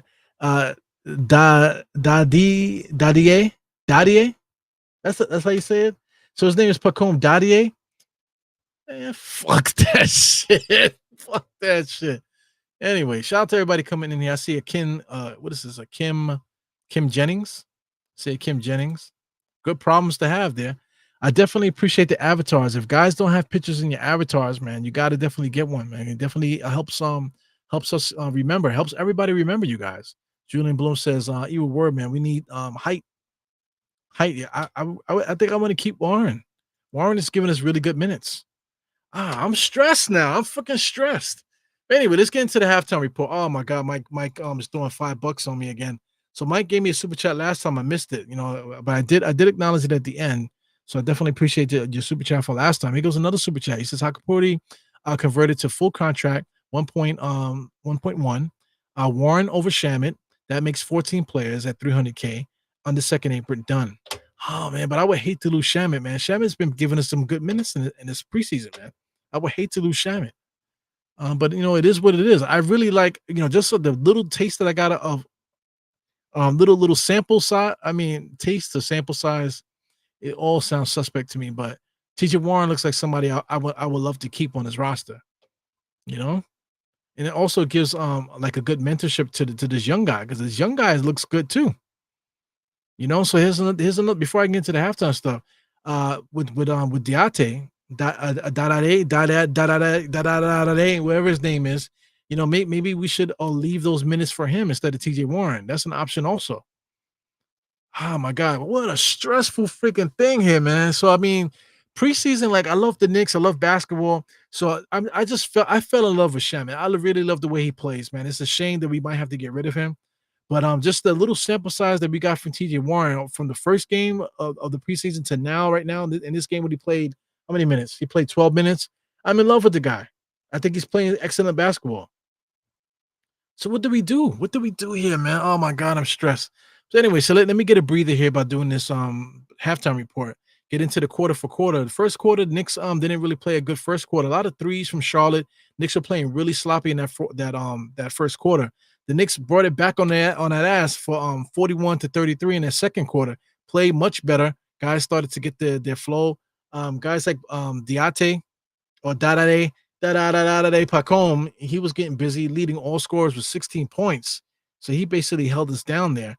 All the other guys too, TJ Warren, Hakporti had a standout second quarter. Also, Talacola played some really good minutes in the second quarter. So, these guys were the catalyst to get us going here, man. So it'll be a shame to see some of these guys go, man. So anyway, let's get into some more stats for the game. Let's get into the game charts. Shot charts on the screen. Left-hand side is the Charlotte Hornets. Charlotte Hornets, they're getting a lot of shots on the left-hand side. As you can see, look at all those threes, man. It's disgusting how many three-point shots that Charlotte shoots, man. Everything is flicks at the rim. They're basically playing hot potato, going from side to side, shooting threes.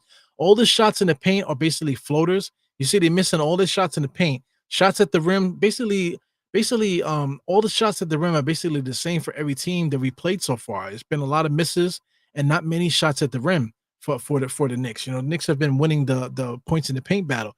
As you can see on the right-hand side, the Knicks have a lot of circles at the rim. So I think we're probably going to have more points in the paint than they did. We also missed a lot of floating shots, mid-range floating shots. So corner threes, he was knocking those down on the left-hand side. Three-point shots straight on, we missed a lot of those. So we did miss a lot of threes in that first quarter. So most of these missed threes are all first quarter stuff here. Scrolling down here, let's take a look at the action. Basically a back and forth game here with the biggest lead, 8-7 for both teams. Longest run was 15. I believe that was the Knicks. Knicks went on a 15-0 run. Excuse me, they went on a 15-5 run, and Tom Thibodeau called a timeout because he was pissed. So, I mean, Tom Thibodeau is ready for action right now. As I said, the Knicks are up 65-63. Knicks actually are up rebounding-wise today, 35-28. We're up rebounding-wise because we got guys like Kolek getting boards today. Diate contributed to the boards. I like the way TJ Warren was attacking the boards. Hakporti was able to actually finish some of the rebounds that he picked up. As far as rebounds, also, Jericho Sims has been rebounding the shit out of the basketball. 10 minutes today, and he has 8 rebounds, man. So, as good as Hakporti played, he got 2 big dunks. But Jericho Sims is actually rebounding the ball really well for us, man. So, we can't trash one guy because we want another guy to shine. But Jericho Sims is giving us good minutes too. So it's tough, man. It's really tough. Field goal percentage is basically even, 43-41. 3-point percentage is Charlotte's leading right now, 44-38. The Knicks got to protect the 3-point line. Guys are just launching threes. It's kind of annoying. Free throws, it is what it is. As far as points in the paint, the Knicks are annihilating them, 26-12. You can see that on the shot clock, there, shot chart, excuse me. Second chance points is kind of dead even, 12-11, and fast break points is 8-8. So the pace is pretty fast. Charlotte is shooting a lot of threes, but we're leading the points in the paint action right now. So I mean, I always say if the Knicks can clean up the action in these 3 categories, we should be able to win the game.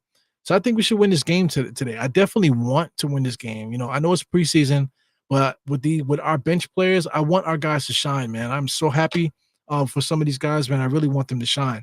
So, let's get back into the action and talking about these guys, minutes and stuff. We get the box score on the screen. I guess we could talk about Charlotte real quick. Miles Bridges, I thought kind of was very quiet today. The first time we played them, he was trying to get that action that first game. This one, it seems like the Knicks, I don't know if it's the Knicks defense or maybe he's just not trying to get hurt or something, but he's not really as aggressive as he was that first game. This guy with the wild name Tijane Saloon, is that his name? What the hell? 11 points, 5 rebounds. I thought he played an active game, kind of erratic, but he was contributing to the game today. Nick Richards, him and Jericho Sims were going at it a little bit. And Precious also, a lot of pushing and shoving. The last game also, Nick Richards was actually playing a little bit better than this game. So I don't know what Miles Bridges and Nick Richards are on. Maybe they're on that scissored or whatever they be drinking. These kids would be drinking. You know what I'm saying? So he's kind of had like a decent game. Not bad, but decent. LaMelo Ball, never seen a shot he didn't like. Everything is off balance. He flicks it. He's looking to throw alley-oops every 5 minutes. He's looking to take his own shot. I just don't like the way he plays. I don't care what anybody says. I would not want LaMelo Ball on his team, at least right now, because he's just not a mature basketball player. He's just so erratic, a lot of skill, a lot of talent. He can go crazy sometimes, but to me, LaMelo Ball is not a winning basketball player. Shout out to Brandon Miller. I am not a fan of Brandon Miller. I think the guys like this, all they want to do is shoot threes. I just not a fan of a dude like this. So Brandon Miller, 4 for 8 today, 3 for 5 from 3. That's all he wants to do is shoot threes, 3 for 5. That's basically all his shots there. He had 11 points, 3 rebounds. Trey Mann, I'm very impressed by Trey Mann. 14 points, getting it, going to the basket, getting on the drive, getting it off the dribble, getting it on the step back, side steps, everything, man. The guy has the full package. So shout out to Trey Mann. He's been around the NBA, a little while.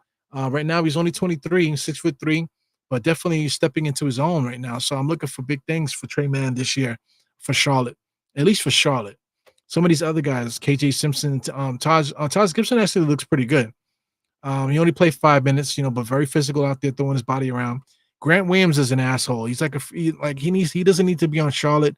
He needs to be on the playoff team so he could be that what do you call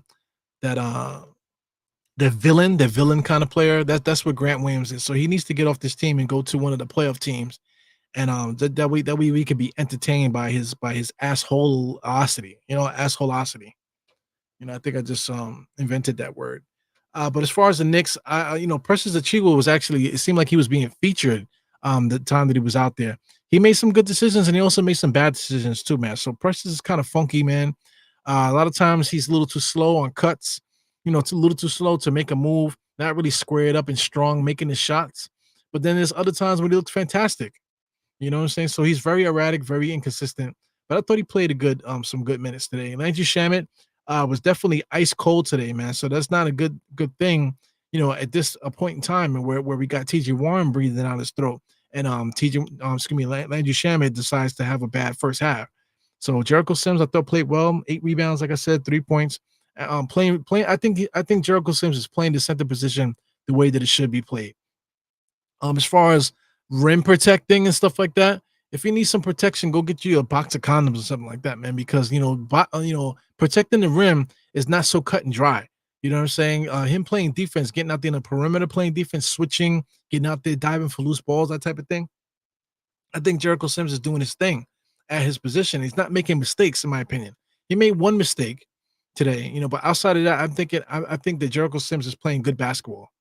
As far as Miles McBride is trying to take what the defense gives him. A little bit cold today, 10 points.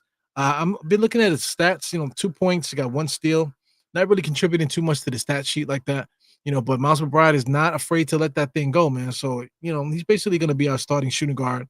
Our backup shooting guard. Cameron Payne, backup point guard. I enjoy watching him play. I think he's playing a fantastic point guard. So I got nothing bad to say about Cameron Payne. Hawk Porty had two heads, man. Bang bang, 2 big time dunks today. So him attacking the rim, he knows what to do with it. Gets up really quick, laterally and vertically.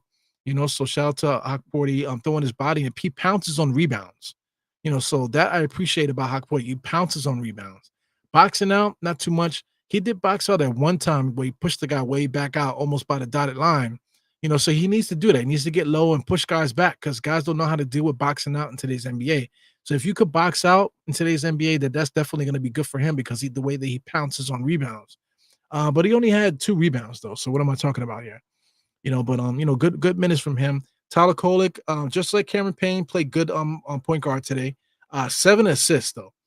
So I mean, so he has been finding guys like just because he has 7 assists doesn't mean he has great vision. It just means that he just playing point guard really well, able to get the ball to guys that are open. You know what I'm saying? Vision, I don't think it's vision. I just think that he's doing his job.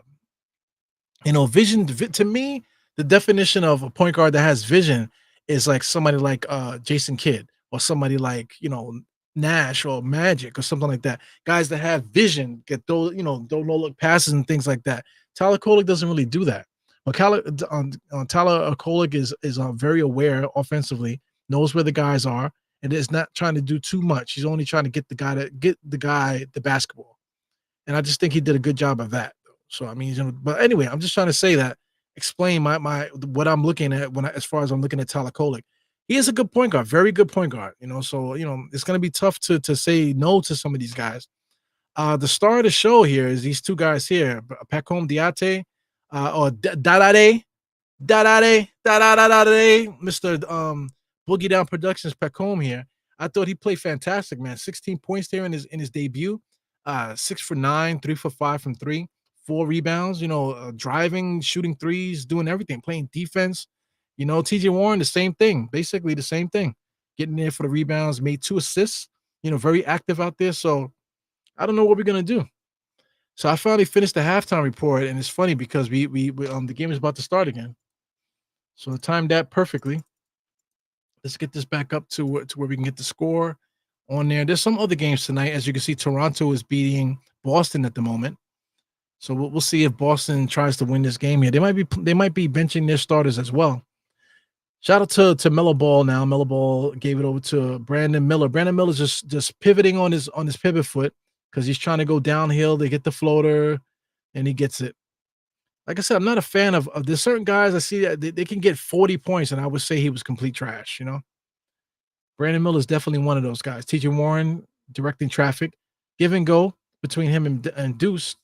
Goes Cameron Payne in there, tried to get the floater. Nick Richards is one of those swipers, man. He definitely is a rim protector. Gets in there, swipes at basketballs. He goes LaMelo. Just always looking to get that pick and roll interior pass there. Gets it to Nick Richards, and he was able to get that dunk. Knicks are pushing the pace here. Cameron Payne has it. Another give and go. Nope. Deuce McBride keeps it. Gets it to the mid-range. He should have gave an alley-oop to Jericho, but he didn't. Back out to Cameron Payne, and he knocks down that 3 straight away, top of the key. Good shot by Cameron Payne. So Cameron Payne has a weird jump shot, man, but that thing is pure. He goes LaMelo. LaMelo looking for that alley-oop, coming around, kicks it back out for 3. Grant Williams fakes the 3. He goes on the drive. Jericho Sims is there. He gets up. Fouls. No foul call, but that was a foul. They didn't call it. Precious pushes the ball, throws it back to Shamet. Shamet throws it away. So Shamet is playing like pure shit, man. For the first 3 preseason games, Shamet was playing excellent. So here we are in the 4th preseason game when all the other guys are playing. All of a sudden, Shamet wants to play a bad game. Shamet comes across the screen, fakes a 3, gets inside, tries to give it into Precious. Cross court there to Jericho. Jericho back to Payne, top of the key. Float around the free throw line, no good. Taps it out. Precious ends up with it. Cameron Payne again comes around the Jericho screen, pulls up for 3, top of the key. Oh my God, almost knocks that in. Precious with the offensive rebound. Knicks is setting it up. Precious getting a little bit too loosey-goosey with this dribbling here. Pass the ball, Precious. Precious top of the key. Now he wants to go one-on-one all the way to the basket. He does score, but I did not enjoy it. I did not enjoy that. He finally got the basket, but I did not enjoy that there. Shout out to the 103 people in the chat listening to me talk to myself, man. Unbelievable. You guys are fantastic. While you're here, if you've never been here before, please hit the thumbs up for your boy. Thumbs up, as you can see on the screen at the bottom. Hit the thumbs up and subscribe if you're nasty, bruh. If you're nasty. So I did not like this play at all, man. Like Precious, pass the fucking ball, man. He's going at Nick Richards, and Nick Richards is standing there like a crash dummy. Even the guys that were watching, there was some guys sitting there looking like, yo, pass the fucking ball, Precious. Sheesh. But anyway, Precious is one of those guys. He's breathing like a freaking diabetic. But it's all good. Shout out to anybody that got diabetes. No disrespect. You know what I'm saying? Diabetes is not a fun disease to make fun of. I get it. I know quite a few people that passed away from diabetes, a lot of elders. My grandmother, my dad's mom, which is like his stepmother. She died from diabetes complications and stuff. So making jokes and stuff about it, but I understand that it's not funny, but whatever. It's funny sometimes. Anyway, I see everybody contributing to this chat here. Definitely appreciate it. I see East Blue Drew in the place. What up? He said Tyler is a fine steal. It's fine steal off him, Eru. And what the hell y'all be saying, man? I know I can't understand what I'm saying half the time, but I'm reading what you guys are saying. I don't know what the hell you're saying. So I'm looking, you guys are talking about Conley. So you guys are just having little conversations here on your own here. So just looking, trying to see what you're saying here. I see some paragraphs. East Blue Drew is famous right now. He says Sham Wow was missing Deuce Hive. Yeah, so I mean Deuce and Sham, they play really well together. But they did start the game together though. Took a hit, but Deuce will miss, get a steal, and all is right in the world. Okay, sounds good. Anybody new here? Anybody else here? I see Steve Torres in the place there. He says, what we need to do moving forward is watching our books to match Anthony Edwards. That's interesting. But Anthony Edwards just signed an extension, man. So he signed for I think 5 years. So, we're not gonna look to cook the books for 5 years from now. Knicks are actually in championship mode at the moment. You know what I'm saying? So I don't think that's a good one. I don't think that's a good idea. Wacko in the place, man. Wacko says, you have to stop expecting the worst when a player is trying something new. He's been practicing, Playboy. Yeah, I got you. Good stuff. Definitely hit that thumbs up, guys. Definitely appreciate guys remembering to put it. Now it's 95. It was up to 100 and something in the chat just now. As soon as I told people to hit the thumbs up, 10 people left. So, I mean, the internet is a fickle place, bro. You know what I'm saying? They're watching, but they don't want you to acknowledge that they're watching. Oh, thank you guys for watching. Then let me get up out of here. Let me get out of here. He sees me. Oh no, don't call him 4-Pac. Don't call him 4-Pac. So here goes Mike K. He's the doctor in the house. Knicks are back in action. You got Grant Williams there looking. I hate Grant Williams, man. It goes mellow ball to 31. 31's been shooting it good today. Off the front of the rim, no good. Here comes Campaign, full head of steam, looking to push the ball, push the action. He just pulls up and gets blocked. Gets his own rebound inside to Jericho Sims, and he knows what to do with it. Flushes that thing down the toilet. Campaign just stole the ball, but they're going to say out of bounds Charlotte ball. So Campaign is getting after it. Definitely getting after it. So, I mean, if I was Campaign's teammate, that would ignite me. Watching him getting busy like that on defense, that would ignite me, man. Yo, shout out to Dolan's son. Dolan's son is sitting underneath the basket. He's the real diesel guy with the khakis. That's one of Dolan's sons. I think the youngest one. So anyway, Nick Richards, top of the key, gives it over to bum ass Brandon Williams. I do not like Brandon Williams. So something happened here. I guess ball is bleeding or something's going on out there. So referees stop the action. So anyway, my case says diabetes is worse than high blood pressure and cholesterol. Avoid diabetes. Yeah, man. Know how you avoid diabetes? You got to stop eating so much carbs, man. People eat too much carbs. It's almost like drugs. It's almost like sniffing Coke. I never sniffed Coke before, but from what I see, where Coke gives you a boost of energy and then you crash, and then things don't work anymore. Like your freaking sexual organs don't work anymore, and you can't go to sleep, stuff like that. Same thing with having too much sugar. Having too much sugar shuts down things. You know what I'm saying? So eventually, if you keep abusing it, they will campaign with a lot of energy, a lot of fighting with Melo Ball out there. Now he's just out there shooting threes. So I see him running his mouth too. So like I said, little stuff like that ignites teams there. So he's playing with a lot of energy. Pressures with the good defense. Jericho up high for the rebound, gives it back to Campaign. Campaign got a lot of energy right now, bringing the ball up the court. Jericho Sims there setting up the screen, gives it over to Precious. Precious gives it over to Deuce. Elbow, top of the key. Back to the other elbow for Campaign, but they're going to call something on the floor. They're going to call, looks like 3 seconds in the paint there on offense. That might be Jericho Sims in the paint too long. They're going to timetable, Jesus fucking Christ. They're talking to himself. But I mean, they got to be nice to Jericho Sims, man. Jericho Sims has been playing really well. I think he made 2 mistakes this game. Everything else has been pretty excellent. He goes Melo Ball on the inside, try to throw a floater. It was a shot going nowhere. Precious is pushing the ball to the court. Jericho Sims running the court, almost got a dunk there, but got swiped away. Grant Williams tries to get it inside. Knicks broke it up. Back outside, Brandon Miller. Back to Nick Richards. Back to Brandon Miller. He's going to shoot the three. Surprise, surprise. Off the front rim. Jericho runs that down. Precious was able to get it because of the campaign. Here come the Knicks up the court, pushing the action, man. Deuce is forcing it, getting on the inside. Shamit outside, back to Precious. We got a three-man weave going on here. Deuce McBride, wide open three-point shot, knocks that down. So here we go. The Knicks are running their offense. So, like, if the Knicks be patient and continuously fight on defense and run their offense, we shouldn't lose, man. And we're not even playing our starters. Here goes Jericho Sims, get caught on up and under with LaMelo Ball. Jericho Sims is out of bounds, and it goes out and hits Jericho Sims, so it's out on the Knicks. But yeah, man, diabetes is so easy to avoid. You know, my shout out to my grandmother, rest in peace. I love my grandmother. I have so many great pictures with her growing up and stuff, a lot of great memories and stuff. You know, but she drank a lot of beer, bro. You know, she drank a lot of beer, ate a lot of rice. You know, and that's basically all she did. She didn't really get any exercise. She stayed at home with her girlfriend, and all they did was watch novellas all day. You know, so you do that over the course of 30, 40 years, you know what I'm saying? Something bad is going to happen. So Cameron Payne is about that action. He just snatched the ball out of LaMelo Ball's hands. Here goes number 81 is her number. So this she's screaming. Look at my man Cameron Payne screaming. So guys want to bench Cameron Payne, right? We want to bench Cameron Payne for Tyler Kolek, but this guy, the energy that a guy like this brings to the table is something that you cannot get rid of. You cannot get rid of Cameron Payne. Look at the defensive tenacity.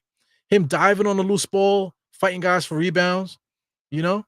And then the energy that he has, self-made energy, is igniting the bench. The bench is going crazy. Everybody's going crazy. That keeps everybody's energy up. So that's one of the major points of being a point guard. Precious gives it to Jericho. Jericho had the heads up, was going to give that pass, but he held on to it. Shamit pulls up, mid-range jump shot. He knocks that down. So good shot by Shamit. So Shamit's giving us decent minutes. He's kind of the glue guy today, not really doing too much. But Shamit right now has 5 points. Nothing else really, got a rebound. Here goes Trey Mann, one of my favorites on the court now. Up and under over Jericho. Back rim, no good. He's looking for the foul, didn't get it. Precious throws it out to, I don't know who that was there, Shamit, but it finds its way to Deuce at the top of the key. Gives it over to Precious for a corner three. Get the fuck out of here. He knocks it down. Another corner three by Precious. So Precious has been working on his three. We've been watching video of him shooting that three-point shot all summer. I don't like Precious's energy, but he's been working on it enough where that three-point shot worked. Precious just now was standing baseline and watched Brandon Miller do that double clutch shot. He could have easily came over to block it, but he stood there to watch it. But, you know, so whatever. Deuce McBride, give and go to Campaign, back out to Deuce. Deuce fakes a three. He goes in a drive. Now we got Shamit in the corner for three. No good. Shamit misses another three. Trey Mann looking to push up. Comes across the timeline. They just looking to do hot potato. Melo has it. Fakes a three. In and out. Crossover. Throws up another three. Knocks that down. It's just street ball. They're playing street ball out there on Charlotte. Street ball. Straight street ball. So here comes the Knicks. And Tom Thibodeau's pissed again. And he called another timeout. So yeah, man.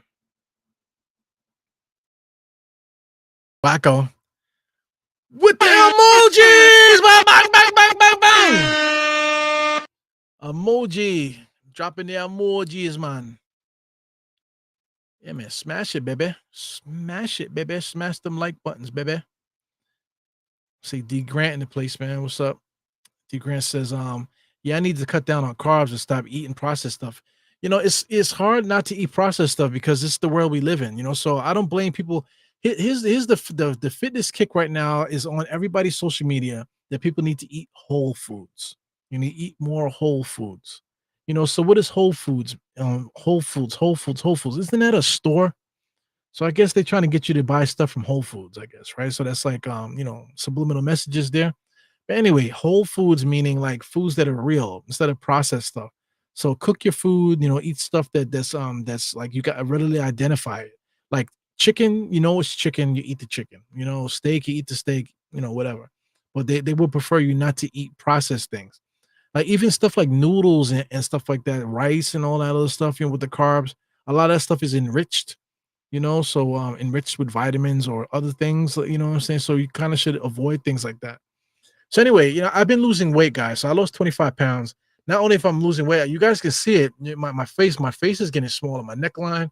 People are gonna start thinking I'm taking Ozempic. I'm not taking Ozempic. I'm literally legit just working out and yeah, and I'm eating better. So what I've been doing, because I've been trying to keep my protein up. I basically eliminated all sweets from my diet. So I'm not eating any sweets. Carbohydrates is at a minimum. Today I had some rice, but usually I would have like 2 cups of rice on the table on the plate. Today I had a cup of rice. It was like long grain wild rice my wife made. You know what I'm saying? So I had a cup of that.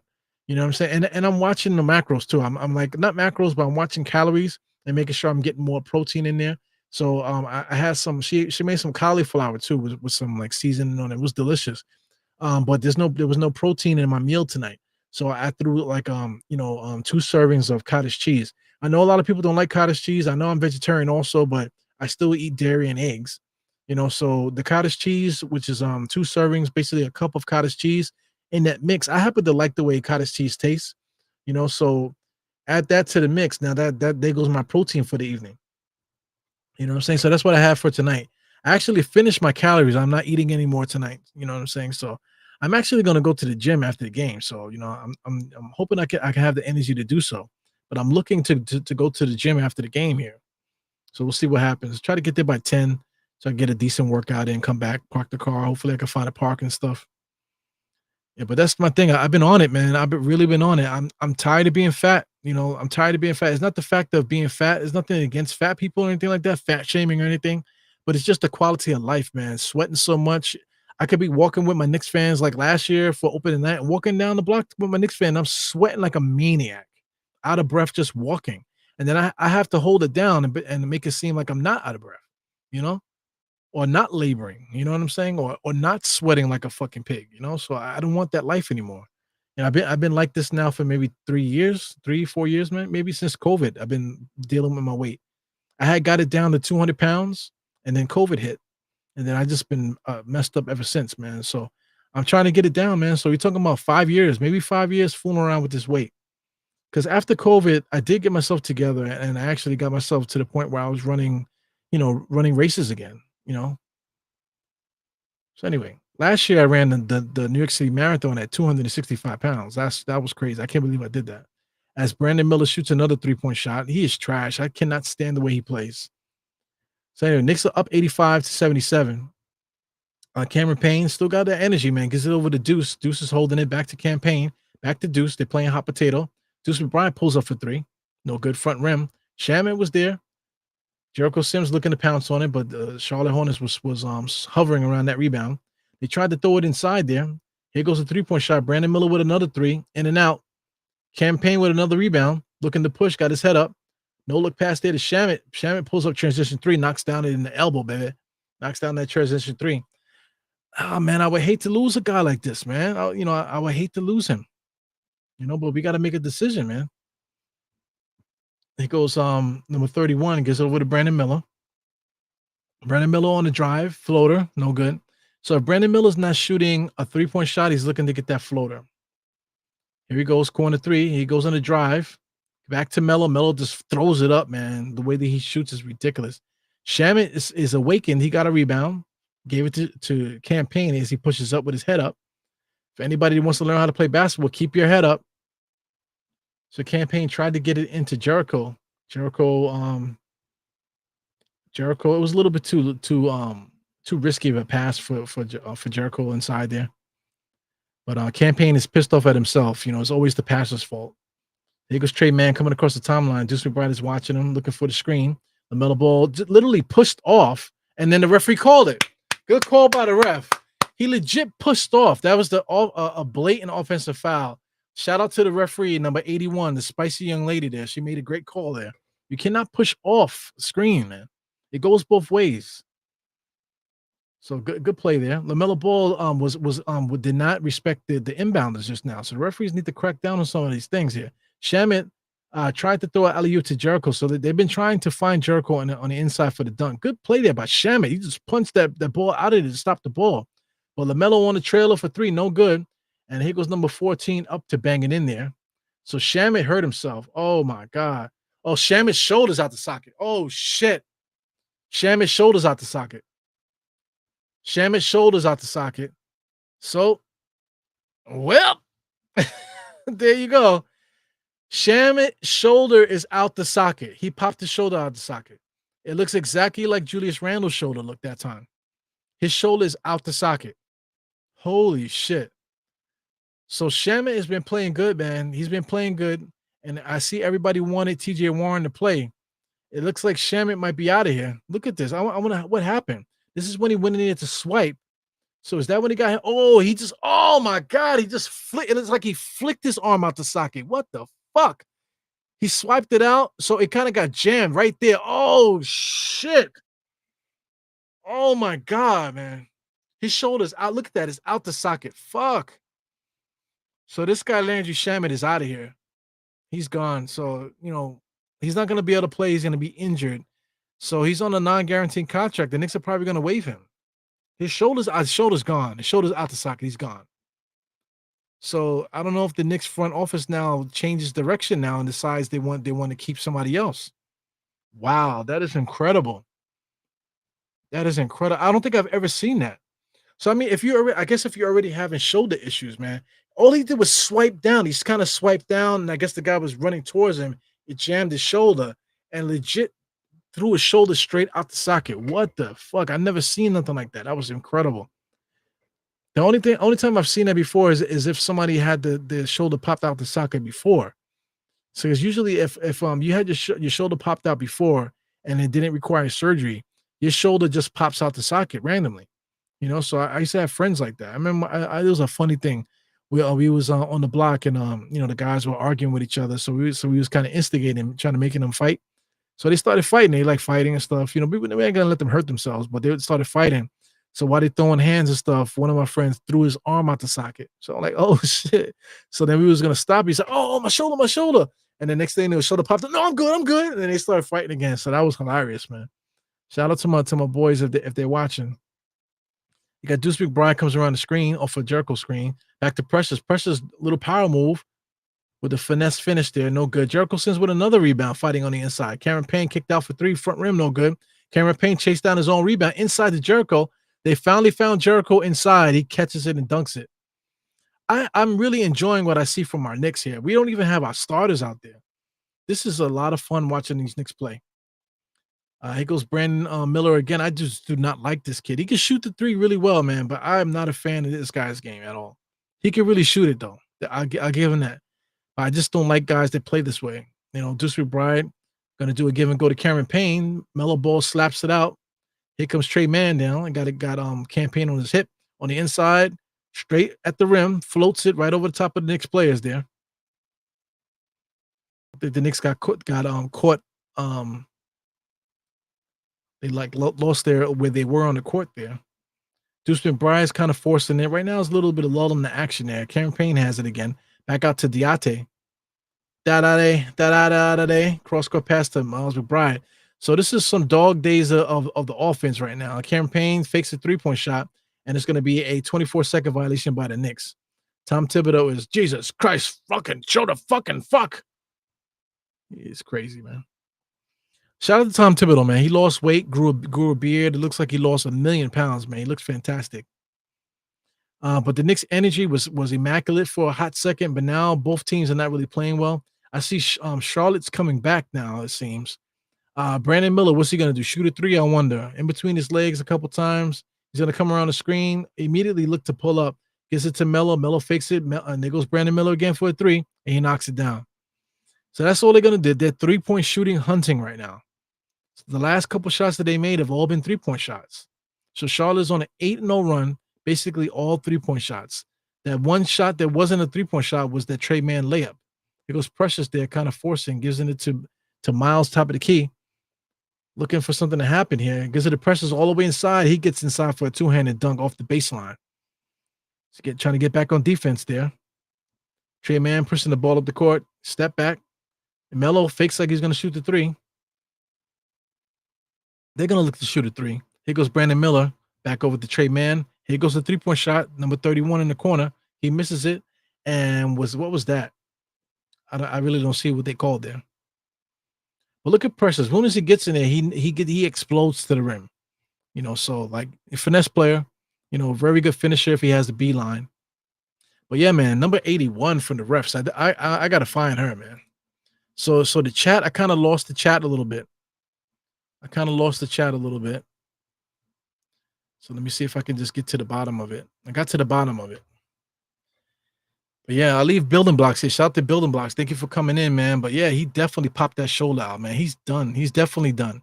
Trey Mann, nice little play on the inside. Good defense by Hawkporty there. I think you got a tip on that.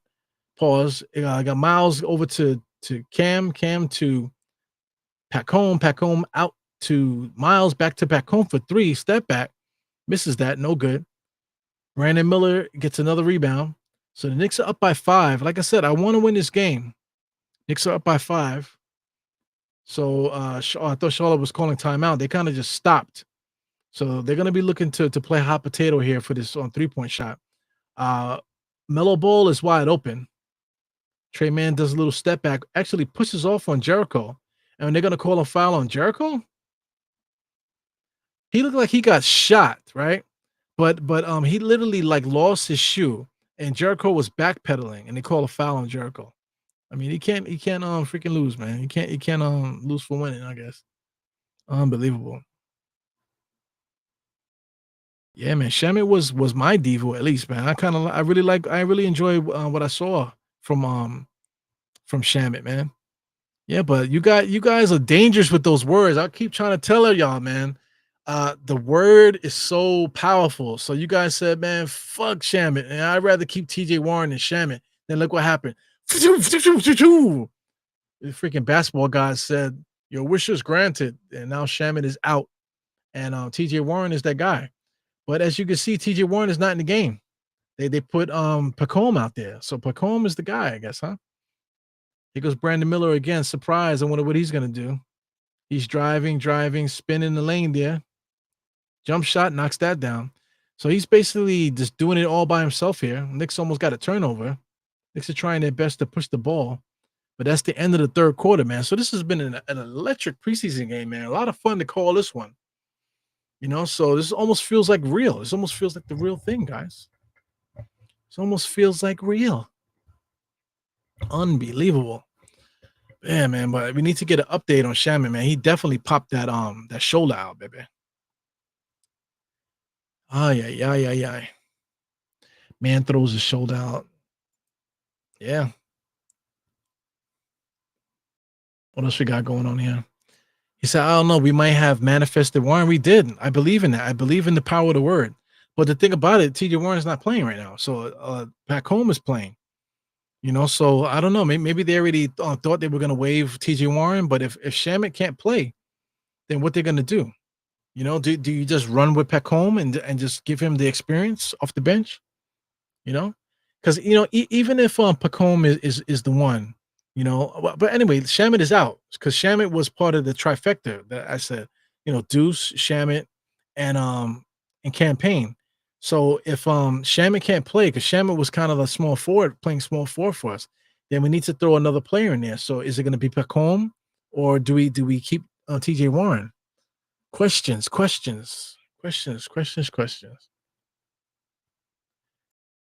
Yeah, I agree with this. I kind of feel more comfortable with Shamit, but I did really enjoy what I saw from TJ Warren, though. I know a lot of you guys did too. Put it in the universe, man. You know what we need to put in the universe? That we need to win the fucking lotto. Somebody in this chat is gonna win the lotto tonight, man. So I mean, did I even play? What time is it? Is it too late to play? Let me see. I just turned the game off by accident, guys. So since we're waiting for the game to come back, I just need to find out who's what's the lottery tonight? Who's playing? I mean, what's the major jackpot tonight? Yeah. So of course it's gonna take forever, right? While I'm here waiting. So it's Powerball. So the drop-off time, I think, is over. So the Powerball is on Wednesday. So what day is today? Today's Tuesday. Powerball is Wednesday. So right now, the impending jackpot for the Mega Millions is now. That's on Tuesday. So it says jackpot pending. So you can't play the Mega Millions anymore because they cut it off. So I believe Mega Millions is cut off tonight already. It says jackpot pending. So let me see if I can play it real quick. Could be playing a lotto in the middle of a fucking podcast. Let me see here. Hey, you never know, right? So listen, if anybody play, hopefully one of us watching tonight can hit that mega. If you hit that mega, man, you better slide some change over this way. All right, so yeah, they definitely stopped they closed it off on the app, but you can actually still go to the store and play. So I'm gonna play for Wednesday, guys. So I'm gonna play for Wednesday. So I'm playing for the Powerball on Wednesday. So if I win, we win, okay? Doesn't mean I'm sharing the jackpot with you guys. Doesn't mean I'm gonna split the jackpot with you guys. They didn't say that. But it is what it be. Deuce McBride just hits a wide open 3-point shot. 92 to that's 95 to 89. So like I said, I really want to win this game here. What we got? Shout out to Pierre here. Pierre Mose. Yeah, so I'm having technical issues here with this streaming thing here. I hope you guys can see me good. He said, Ewa, your theme music is in the beginning of the show was super dope. Yeah, man. If you like it, tune in for the end because I gotta have it for the outro as well. Here goes on Mike K. Got some more play-by-play here. You got number 25 coming around here, going into the paint. I mean, my man 14 was just standing there. So nobody knows how to just make a simple layup. Everything is a floater. So number 14 shoots another floater. It goes in. 95 to 91. Tyler Kolek is back in the game. Not Diate. Hakporty gets it again. Kolek back to Diate. So Diate, Kolek, and freaking Hakporty, man. What are some weird ass names? So number 14 annihilates Hakporty there at the rim. So I don't know if they're gonna call something a little bit more than that, but definitely super physical there. They spiked them to the ground there. Let's watch this play. Pacone with a nice drive there. Definitely took a lot of contact, no call. And Hakporty drives in there. He didn't go for his head, but he definitely swiped the arms. I don't know if he went for the ball. So they're not going to look for a flagrant. So Hakporty is just going to shoot it. So as you can see, Hakporty got a little bit of a lineup too. As you can see, he got a shape up on the beard and the shape up on the head a little bit. You know, so like I said, watch the evolution of Ariel Hakporty's haircuts, man. Definitely the hair on his lips. They cut the hair off his lips, which was ridiculous, man. All right, so my case is the French kid was always guaranteed on the roster.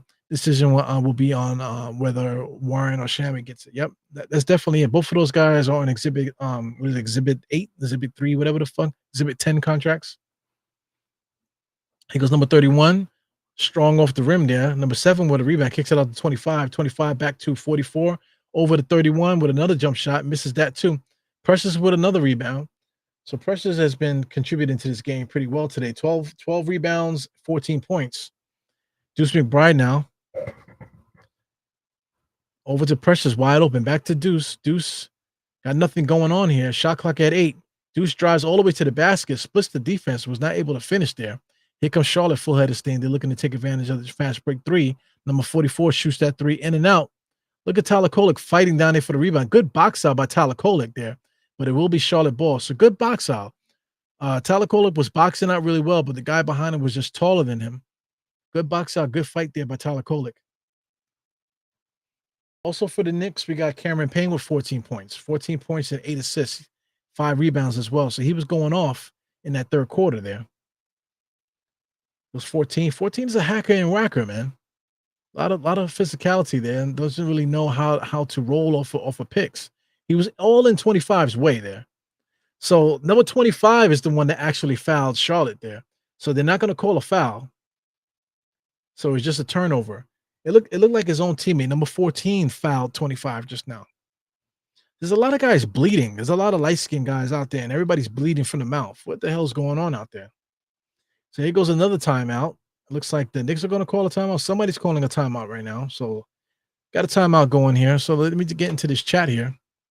So once again, Pierre Mose said he likes the theme music. It's good stuff. It is good stuff. Shout out to Trav B. Ryan.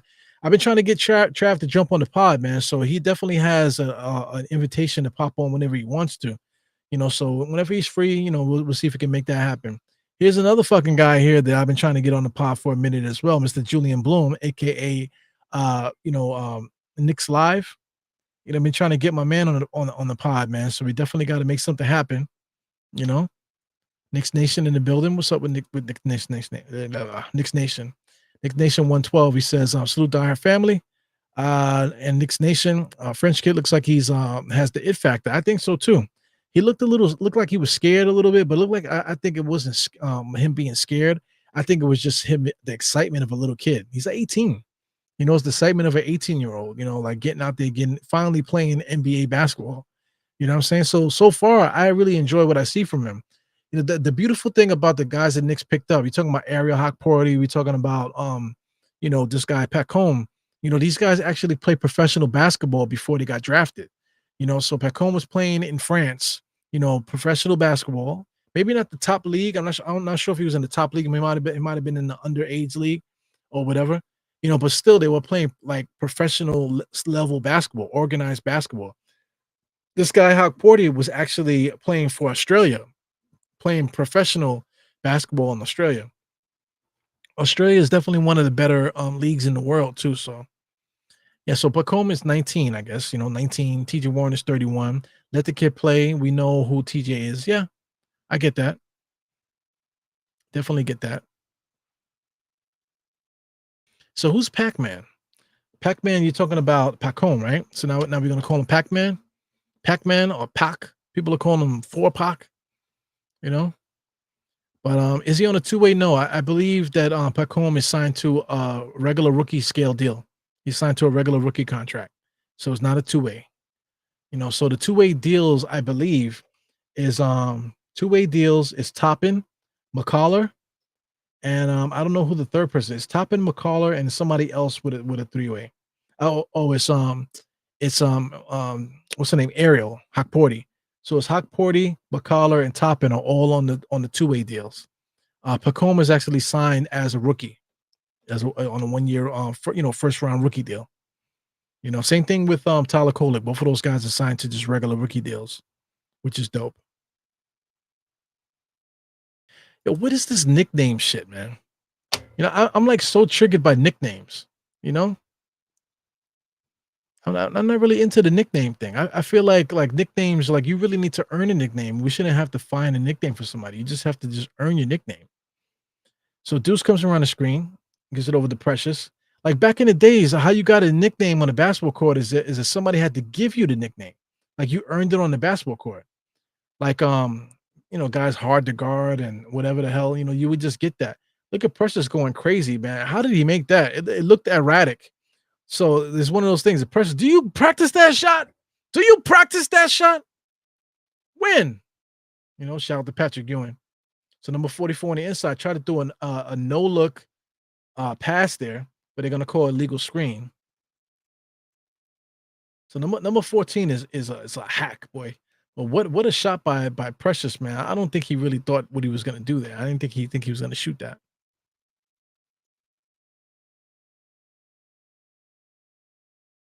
So Precious again, back to Deuce. Deuce, top of the key. Takes a screen from Hockporty. Hockporty does a good job of making those cuts. Deuce is holding on the ball too long. Kolek gets it, in and out three. Number 20 with the rebound. Here comes Charlotte. So Charlotte's basically playing the bottom of their bench guys now. Another wide open three. Knicks are giving up a lot of open threes. Look at Hockporty pouncing on rebounds. Definitely jumping really quick on those rebounds. Tyler Kolek there almost threw a behind the back pass. I can see he thought about it. Deuce faked the shot. Precious is wide open at all times, man. Here goes Deuce driving. Foul line jump shot, knocks that down. So Precious is asking for a foul, saying the ref is standing right there. So since we're doing that, it looks like the Knicks are going to end up winning this game here. We still got time left. Number 44 comes around the screen. That was a horrible screen there by number 20. So number 20 and number 14 are two hacking and whacking kind of dudes. Tyler Kolek across the timeline, changes speeds, full speed down there. He looked to give a pass to Pacome. Was a bad decision there by Tyler Kolek. That might have been like his first mistake this entire time here. Here goes Charlotte just trying to throw alley-oops. The guys can't make simple layups. No foul called. 14 and 20 are two erratic motherfuckers, boy. Here goes the alley-oop. Hawk Porty knows what to do, but he misses that one. Loses the dribble with that also. Here comes Charlotte again. So while we're looking, man, let me see if I can pull this up here on the side here. Let me do a verbal. NBA ref number 81. So Charlotte can't really buy a bucket right now. They definitely can't buy a bucket. So this is a female referee. Her name is Simone Jelks. So I believe this is the young lady that wrote that book. You know, I believe she wrote a book. Yes, it's called Meet the Guardians of the Game, I guess. That I think, yeah, I think I'm not sure if that's no, I don't think that's it. I think this might be just the name of an article. But I believe she wrote a book like a couple years ago. I remember talking about that on the podcast. But let's see this young lady here, man. Beautiful young lady, super animated out there. You know, definitely. Yeah, this is definitely the young lady that had wrote the book and stuff. But you know, much respect to her, man. Beautiful young lady. Looked like she just had a kid there. You know, it's like she played for USC also, so former basketball player. You know, so I mean, she looks very animated. You know, and I don't really have a problem with the way she's refereeing the game out there. You know, but definitely just giving her some props there. Number 81. Anyway, back to the game. 101 to 93. Here goes number 25 over to 44. These guys are like way at the bottom. Pat Cone fighting for the rebound, man. Please don't knock your arm out the socket, dude, fooling around out there. So anyway, turnover. Looks like it's gonna be Charlotte ball. So is that is that the same guy, that Johnson dude, the same, is that the same dude? No, it's not the same dude. It looks like him though. The same dude that I said that Mook Morris had hit and the basketball. That's not him. That dude looked like he would have punched Mook Morris back if he did that to him. Anyway, Campaign is back in the game, coming across the timeline, taking his sweet time. Here comes a Hawk Porty screen, pull up jump shot there for Cam. Number 25 finds it. Hawk Porty's trying to double team in here with Tyler Kolek there. Here goes the trailer, number 20. Hand off to number 7, goes behind the back. Number 20 clears. 7 pulls up for 3 in the corner. He knocks down the 3. So these NBA players, if one thing they know how to do is shoot threes, man. No matter how trash they are, they know how to shoot threes. Tyler Kolek comes around. He could have threw a nice little lead pass to Pacome, but he chose not to. Back out to number 21. That's TJ Warren's finally back in the game. Pacome just got slapped in the face there. I'm trying to tell you, man. Number 44. Oh, number 44 is Charlie Brown, former Knick Charlie Brown. So last year, Charlie Brown was actually in this situation where like a TJ Warren and these guys trying to make the roster. Charlie Brown was actually on that side of things last year for the Knicks. So that's pretty cool, man. Charlie Brown, number 44. He's old, man. He's like 27, 28. You know, still hasn't really gotten a real opportunity in the NBA to really show what he can do. So I'd like to thank you guys for tuning in, man. It's been a solid, basically a solid 95, 98, 100, 101 people in here. I think I might have noticed 101, that like 103 might have been the most people in the chat. Especially if, oh man, a nice alley-oop there. That was so sleepy. Tyler Kolek was sleeping there, and they must have had eye contact, and they threw it up there for Precious for the alley-oop. Big time play there. But that was a real sleepy alley-oop, the slowest alley-oop I've ever seen. On the inside, nice give and goal play there by Charlotte. Charlie Brown does what he does, finishes on the inside. Charlie Brown is hacking and whacking. Tyler Kolek gets it back to Campaign. Campaign takes a pressure screen. Little change of direction there. Precious with a floater. He misses that. Charlotte saves it. Number 7 has it. Oh, almost got a steal there. TJ Warren's playing a little bit of defense. He still can move there. So TJ Warren can still move. I remember he was having problems with his legs or his ankles or something like that. But he looks pretty healthy. He's moving really good. Able to pick up speed. You know, switching speeds like Bruce Lee riding a Fuji in a movie. Does anybody know where that came from? I'm not giving nothing away today. I'm just saying, does anybody know where that line came from? Switching speeds like Bruce Lee riding the Fuji in a movie. Does anybody know where that came from? So let me get caught up with this chat. I talk a lot, man. Bam. My man, I am Jarrell. You can't get nothing past Jarrell, man. That's Red Man. That was nice, though. Yeah, Pacome, you know, he definitely needs to do something. He needs to like do some push-ups or something. He doesn't have much strength. He just looks like a guy that just plays a lot of basketball. He looks like he one of those guys that on the weekend that's how he gets his exercise playing basketball on the weekend. That's what Peckham looks like.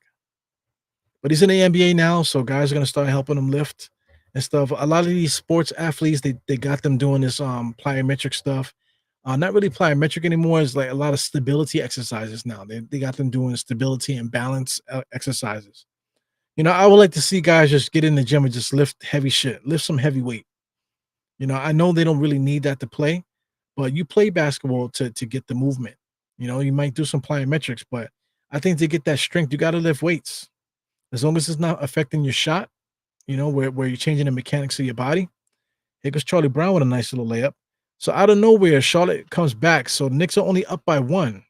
Like I said, I would like to win this game, but not I don't want to win this game, by any means. You know what I'm saying? I still want to win this game in a safe manner. It totally would be fun to win this one.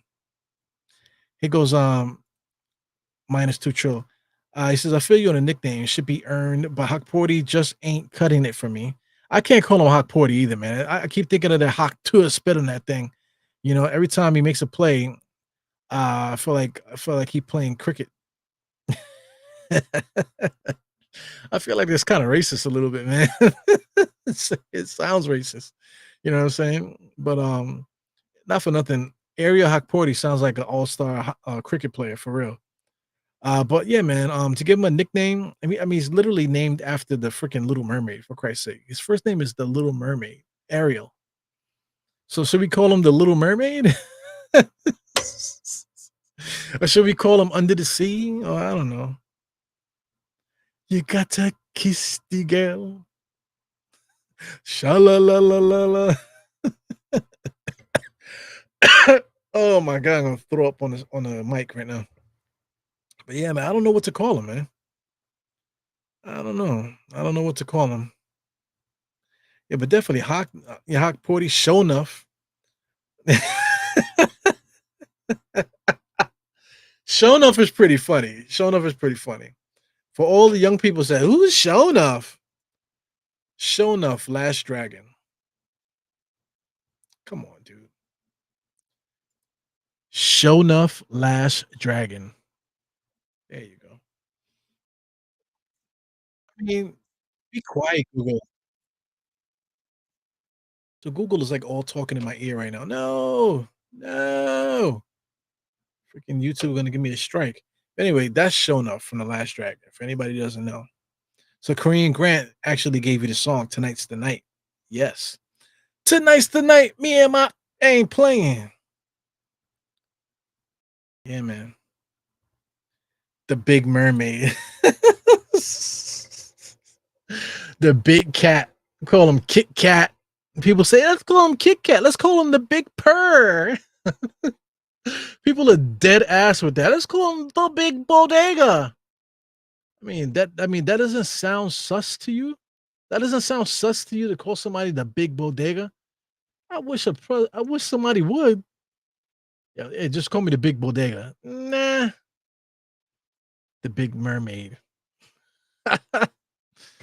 Oh, Dios mío. So Eru, he said, Eru, we can see your Daisy Dukes. Can you? Let me see back here. You see, usually when I lean back, my stomach is sticking out a little bit more. But the stomach is disappearing, man. But no, man, I'll stand up, man. You guys just want me to stand up. Look, I'm wearing shorts, I told you. See, I'm wearing like the Amazon special shorts, man. Yeah, I'm looking to go to the gym after this. I don't know if I'm gonna do it. I feel kind of tired, not for nothing. Tyler Kolek on a drive there, almost fell out there. TJ Warren was able to pick it up. That was the slowest pass I've ever seen. Campaign just skipping through that lane.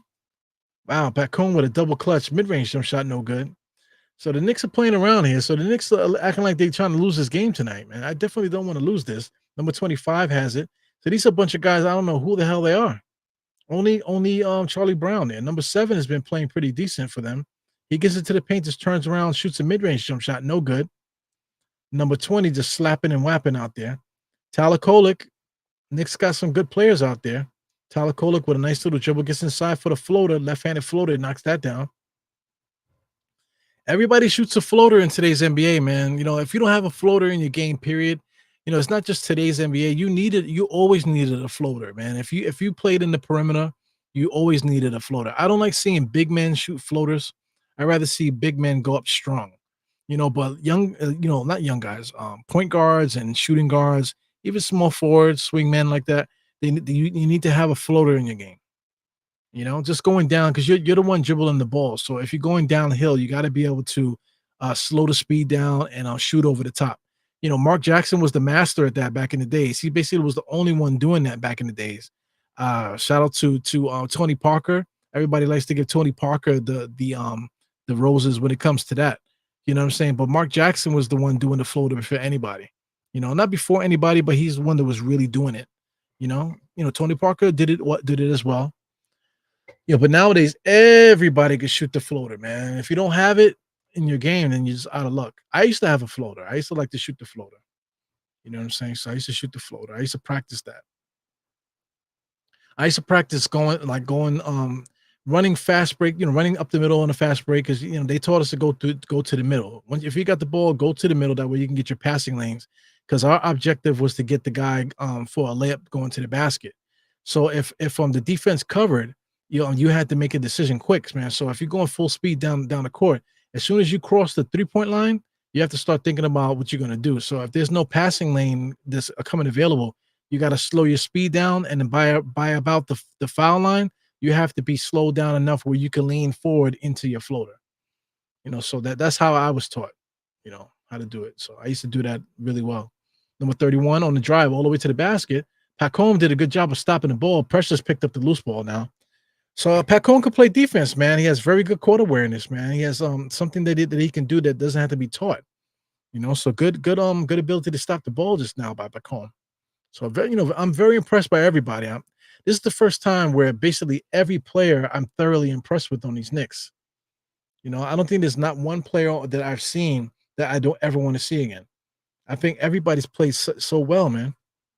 Yeah, like I said, for those that don't know, this guy Shaman popped his shoulder out the socket, man. So that sucks, man. So he's probably gonna get waived. He goes Precious on the inside, kicks it out to Tyler Kolek there. He has to get it up because the shot clock is going now. Gets it up on that rim, but they're gonna say out of bounds. So Tyler Kolek went out of bounds. Precious should have shot that. He didn't have the court awareness. Tom Thibodeau's mad. You can see that. Yeah, man. Super sus. My kids would say that was sus. My kids are 10 and 8, and they will say that was sus.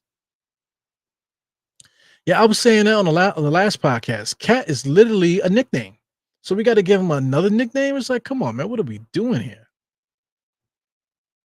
So my man D Grant is looking to make a house visit or something. He wants to know what borough I live in. So I represent Brooklyn, but I am out in Queens. I'm in Queens. I'm in Queens. Queens is dope. There's Queens is racist on the low too, man. There's a lot of parts of Queens that's like kind of funky and racist. You want to talk about Briarwood? Got a little racism to it. Shout out to Regal Park, got a little racism to that area. Shout out to Forest Hills. Forest Hills notorious, always been kind of racist a little bit. You know what I'm saying? But outside of that, there's a lot of good people in these areas, but like I said, you're gonna find prejudice in these areas though, too. You know what I'm saying? But like for real prejudice. Ain't nobody gonna call you the N-word. They might, but ain't nobody gonna call you the N-word or nothing like that. But you could just feel the prejudiceness when you're outside, man. People will walk right through you like you're not there and that type of thing. So, you just gotta be just aware where you are. You know what I'm saying? But those same people ain't going into Jamaica. Jamaica's right there. They're not going into Jamaica. You don't see anybody that you see in the areas that I mentioned. You don't ever see them on the Jamaica side because they stay away. Tyler Kolek shot a 3, no good on the elbow. It's out of bounds, and the referee's trying to figure it out. It looks like it's going to be Charlotte ball. So the Knicks are up by 2, man. It's 105 actually, 105 to 103. Here goes number 7. Looks like they're trying to win the game too.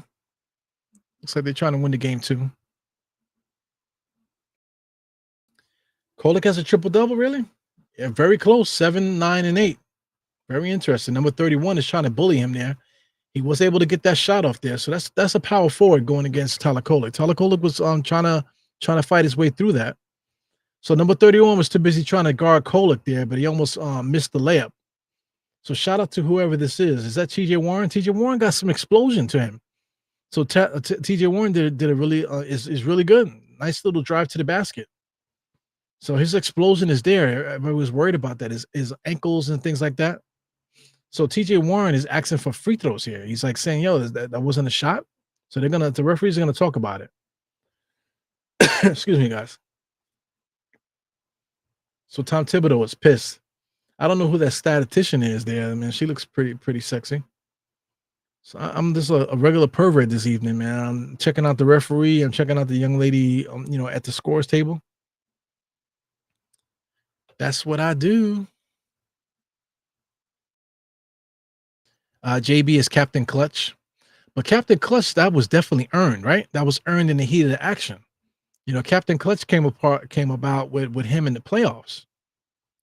And he says Kolek is the co-pilot. I like that. I like that a lot, man. Kolek is the co-pilot. Co-pilot. That's kind of dope. I like it. But we got to let these guys figure it out. Let them build their legacy first before we start giving guys nicknames. They have to earn the nicknames. So Deuce McBride, I mean, that broccoli haircut, man. I wish they would give it, do away with that shit. Yeah, I used to have an afro too, man. So it's not me being old. I used to have a big afro also because I used to hate to get my hair braided sometimes, and I used to be out there looking like Ludacris with the massive afro, because after I braided it, once I took the braids out and blew my hair out, I used to be out there walking around with the massive afro. So I get it, man, but I'm not a fan of that roots thing that he got on top of his head. It's not even Carrot Top from The Simpsons. It's like some other shit, man. It almost looks like a hairpiece. Yeah, a lot of floaters and no more hooks, man. Who said this? -2 Trill. Yeah, big men should be throwing hooks. They shouldn't be doing floaters. Like, when was the last time you saw like Patrick Ewing turn around and just go, or Shaq turn around and go, not for nothing. Ewing used to have a floater. Not for nothing. Shaq used to have a floater too. So, just an old guy. Get off my lawn, okay? Mind your business.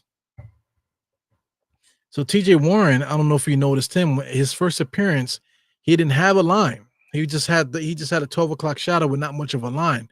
Now he has a line.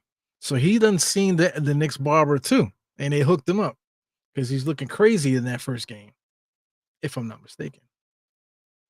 Shout out to Gucci Mane, the other referee. Gucci Mane, I didn't even realize he was there. Gucci Mane. So Gucci Mane is in the building. And Gucci Mane is something else. Gucci Mane is actually in the Die Hard Knicks video also, theme song video. So I will be remixing the video pretty soon, because there's a lot of former Knicks on that video. So you'll see it at the end of the podcast. I'll play the video. There's a lot of former Knicks there. So I got to take those former Knicks out and refresh the video to make it up to date. Also my kids got bigger too, man. So I'm gonna put a new video of me and my kids together at the end there. When my kids are like, we're in a park and they're like hugging me and stuff. So I got a new video that I'll add to the mix for that also. Shout out to Kevo1. It's my first time seeing you. He says, you know what? You don't see anymore the skyhook. Yeah, skyhook is a lost art. Not even the skyhook. It's just like the baby hook. Like say like Magic Johnson used to do the baby hook. The skyhook, I don't think anybody would ever do the skyhook again. It's just like such a it's just like shooting underhand free throws is just like not cool to do. So, but like the little baby hook, the hooks that Magic Johnson used to do where he would drive and get 2 steps and throw like a nice little hook over the shoulder like that. I feel like that needs to make a comeback especially from the bigger players. Because I still like if I was playing basketball, since I can't jump, I would be doing that move. Nice little baby hook shot. Get some space and then throw it over the top. Here goes number 14. Doesn't know what to do with it. There goes the hook shot. Speaking of which, he does a little hook shot, but it was horrible. It was like, do you practice that shot? So here goes the Knicks now. Cameron Payne, looks like the energy is sucked out the garden. And Cameron Payne goes all the way to the basket. Precious has it, turns around and throws it in there. So I guess they're going to call a foul on the drive. So maybe Cameron Payne's going to get some free throws. Yep, Cameron Payne's going to get some free throws. So I feel like the energy has been completely sucked out of this game, and guys are just kind of just like, wishing the game would just be over. But of course, you want to win. So Precious, I think if Precious could seal these 2 free throws here, I think the game is over. So he makes the first one, almost rattled in and out. So if he can make the next one, I think the game is probably over. Kolek looks like George McFly. Or Marty McFly, right? Oh, George McFly is Marty McFly's father. And you are hilarious, Mike. Because he does. Look at George McFly, guys. George McFly. So number 31 goes inside. Little scoop shot. No good. Fighting for the rebound there.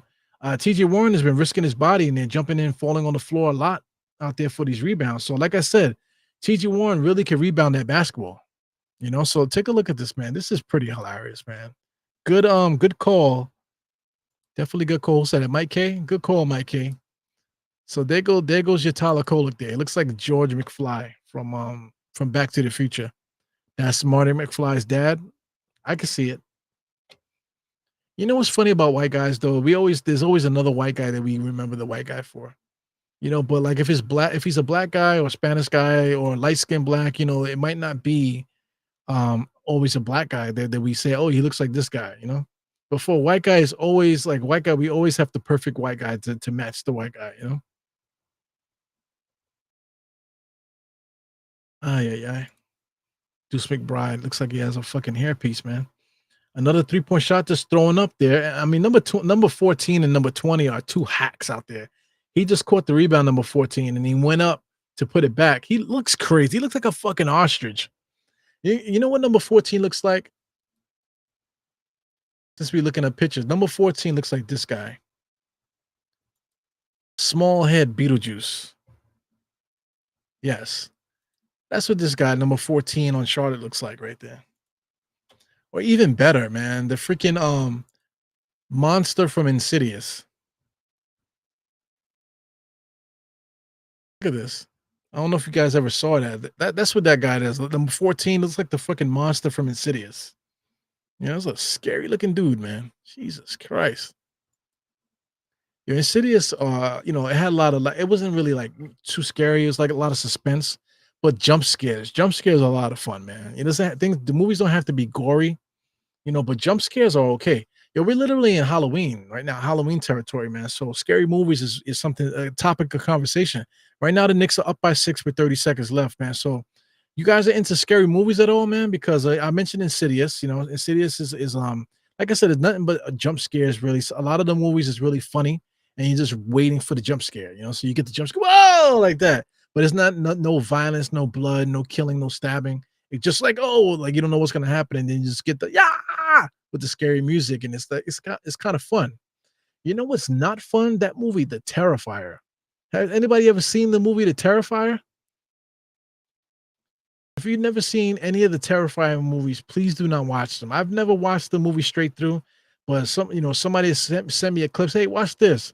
I'm like, what the fuck? What the fuck is this? It's like I feel like whoever made the video, whoever made those movies, they all should go to jail, man. Because they're in the Terrifier Part 2, you can look this up if you feel like being totally disgusted. Look up the Terrifier 2 bedroom scene. It's the most disgusting thing that you've ever seen in your life, man. It's like so ridiculous, over the top, just gore fest for no freaking reason, and it's like you can't look away because you want to see what he's gonna do next. What a sick ass scene that was. It was so sick that even like fans of the film had to be like, yo, that was too much. So here goes number 31 with an in and out, no good. So it looks like we're topping down here. 20 seconds now. Deuce McBride is hop skipping here. He's going to try to get it across the timeline just to keep it moving, but this game is over. 14 seconds, man. I see somebody said Smile. Smile is a bugged out movie. I've never seen it, but like I said, I'm not into movies like that. It says Smile 2 is going to be good. Yo, you never thought about watching The Terrifier? Don't ever think about watching The Terrifier. I mean, it's a sick ass movie. Shout out to Bobby Santiago. I've seen you in the chat, man. I didn't shout you out, man. So thank God I saw you, so I could say what's up to you. You know, still in the honeymoon period. Congratulations. Yeah, I got married during the summer, man. Definitely hope you guys are having a good time, you know, for during this year and stuff, building memories and stuff. Halloween is coming up. Your first Christmas together is coming up. You know, so God bless you and the family, man. God bless everybody too, man. Thank you guys for tuning in. Right now, it's 112 people in this motherfucker. You know what I'm saying? So definitely appreciate everybody coming in here. So there are some reactions here. So let me. I keep forgetting about that. So this is for everybody that came in here. 112 people popped up in the chat today.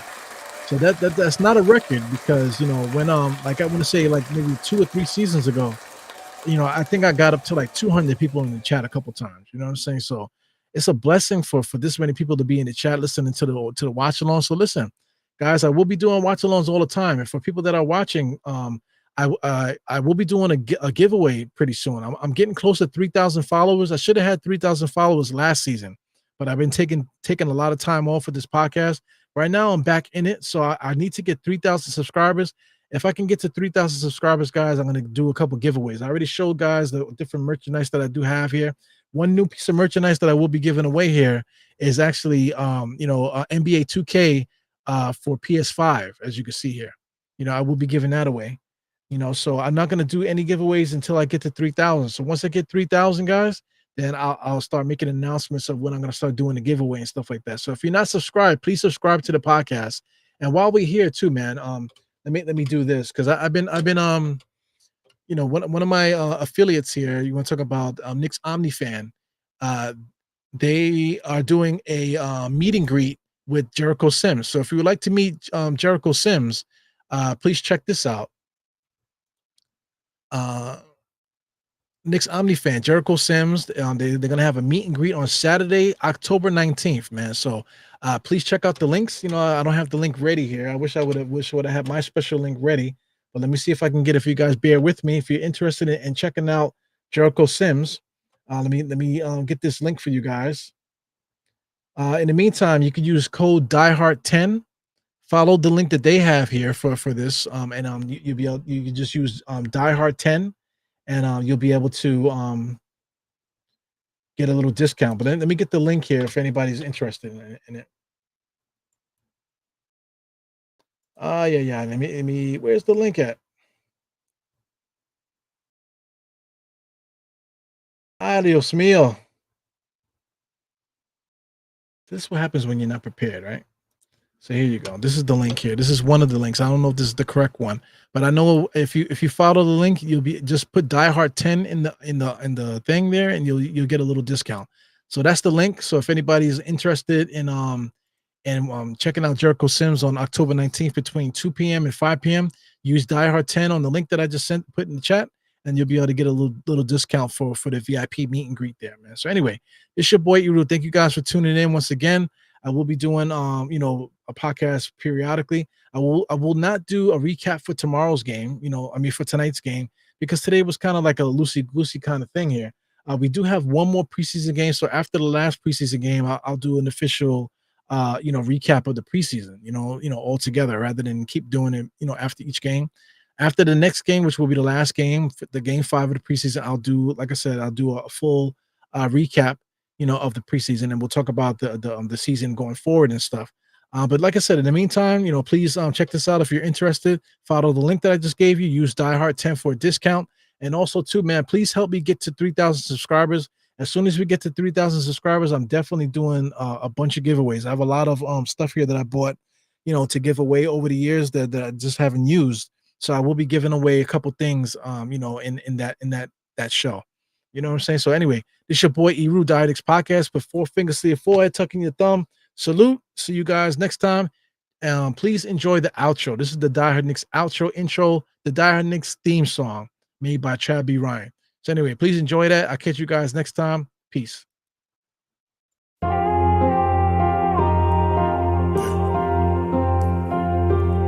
Eru, I see you.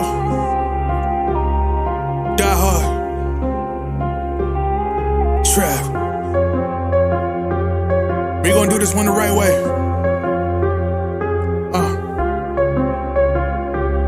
We in here forever. Yeah. Die hard, homie, die hard. You can check the swag, he the realest by far. Swimming in that blue and orange, he the lifeguard. Yeah, he been through pain, at least he got some nice scars. He can smell the trophy, yeah, you need it back to back. Represent himself, his own name is on his back. 10 toes down, try to stop him, he come back. Bandwagon hoppers, he will knock you off your tracks. You ain't saying nothing, Nero been here from the start. He been working in the lab to take his team and make it art. See him going over film to help him build and make him smart. He will tell you how he feels because he's real and he got heart. He will never fade away, he will never change his face. Everybody picking faves and he's feeling out of place. Cause he is for the team and he always rep the squad. Like that Christmas movie, he gon' always die hard. City on my back. They ask me what's my name and it's on my back. I'm just speaking facts. We got big dreams, we ain't looking back. We be really die hard, yeah, that's a fact. We be really die hard, ain't no going back. Make the whole crowd rise like a thermostat. Fourth quarter, I'm the killer that's gon' murder.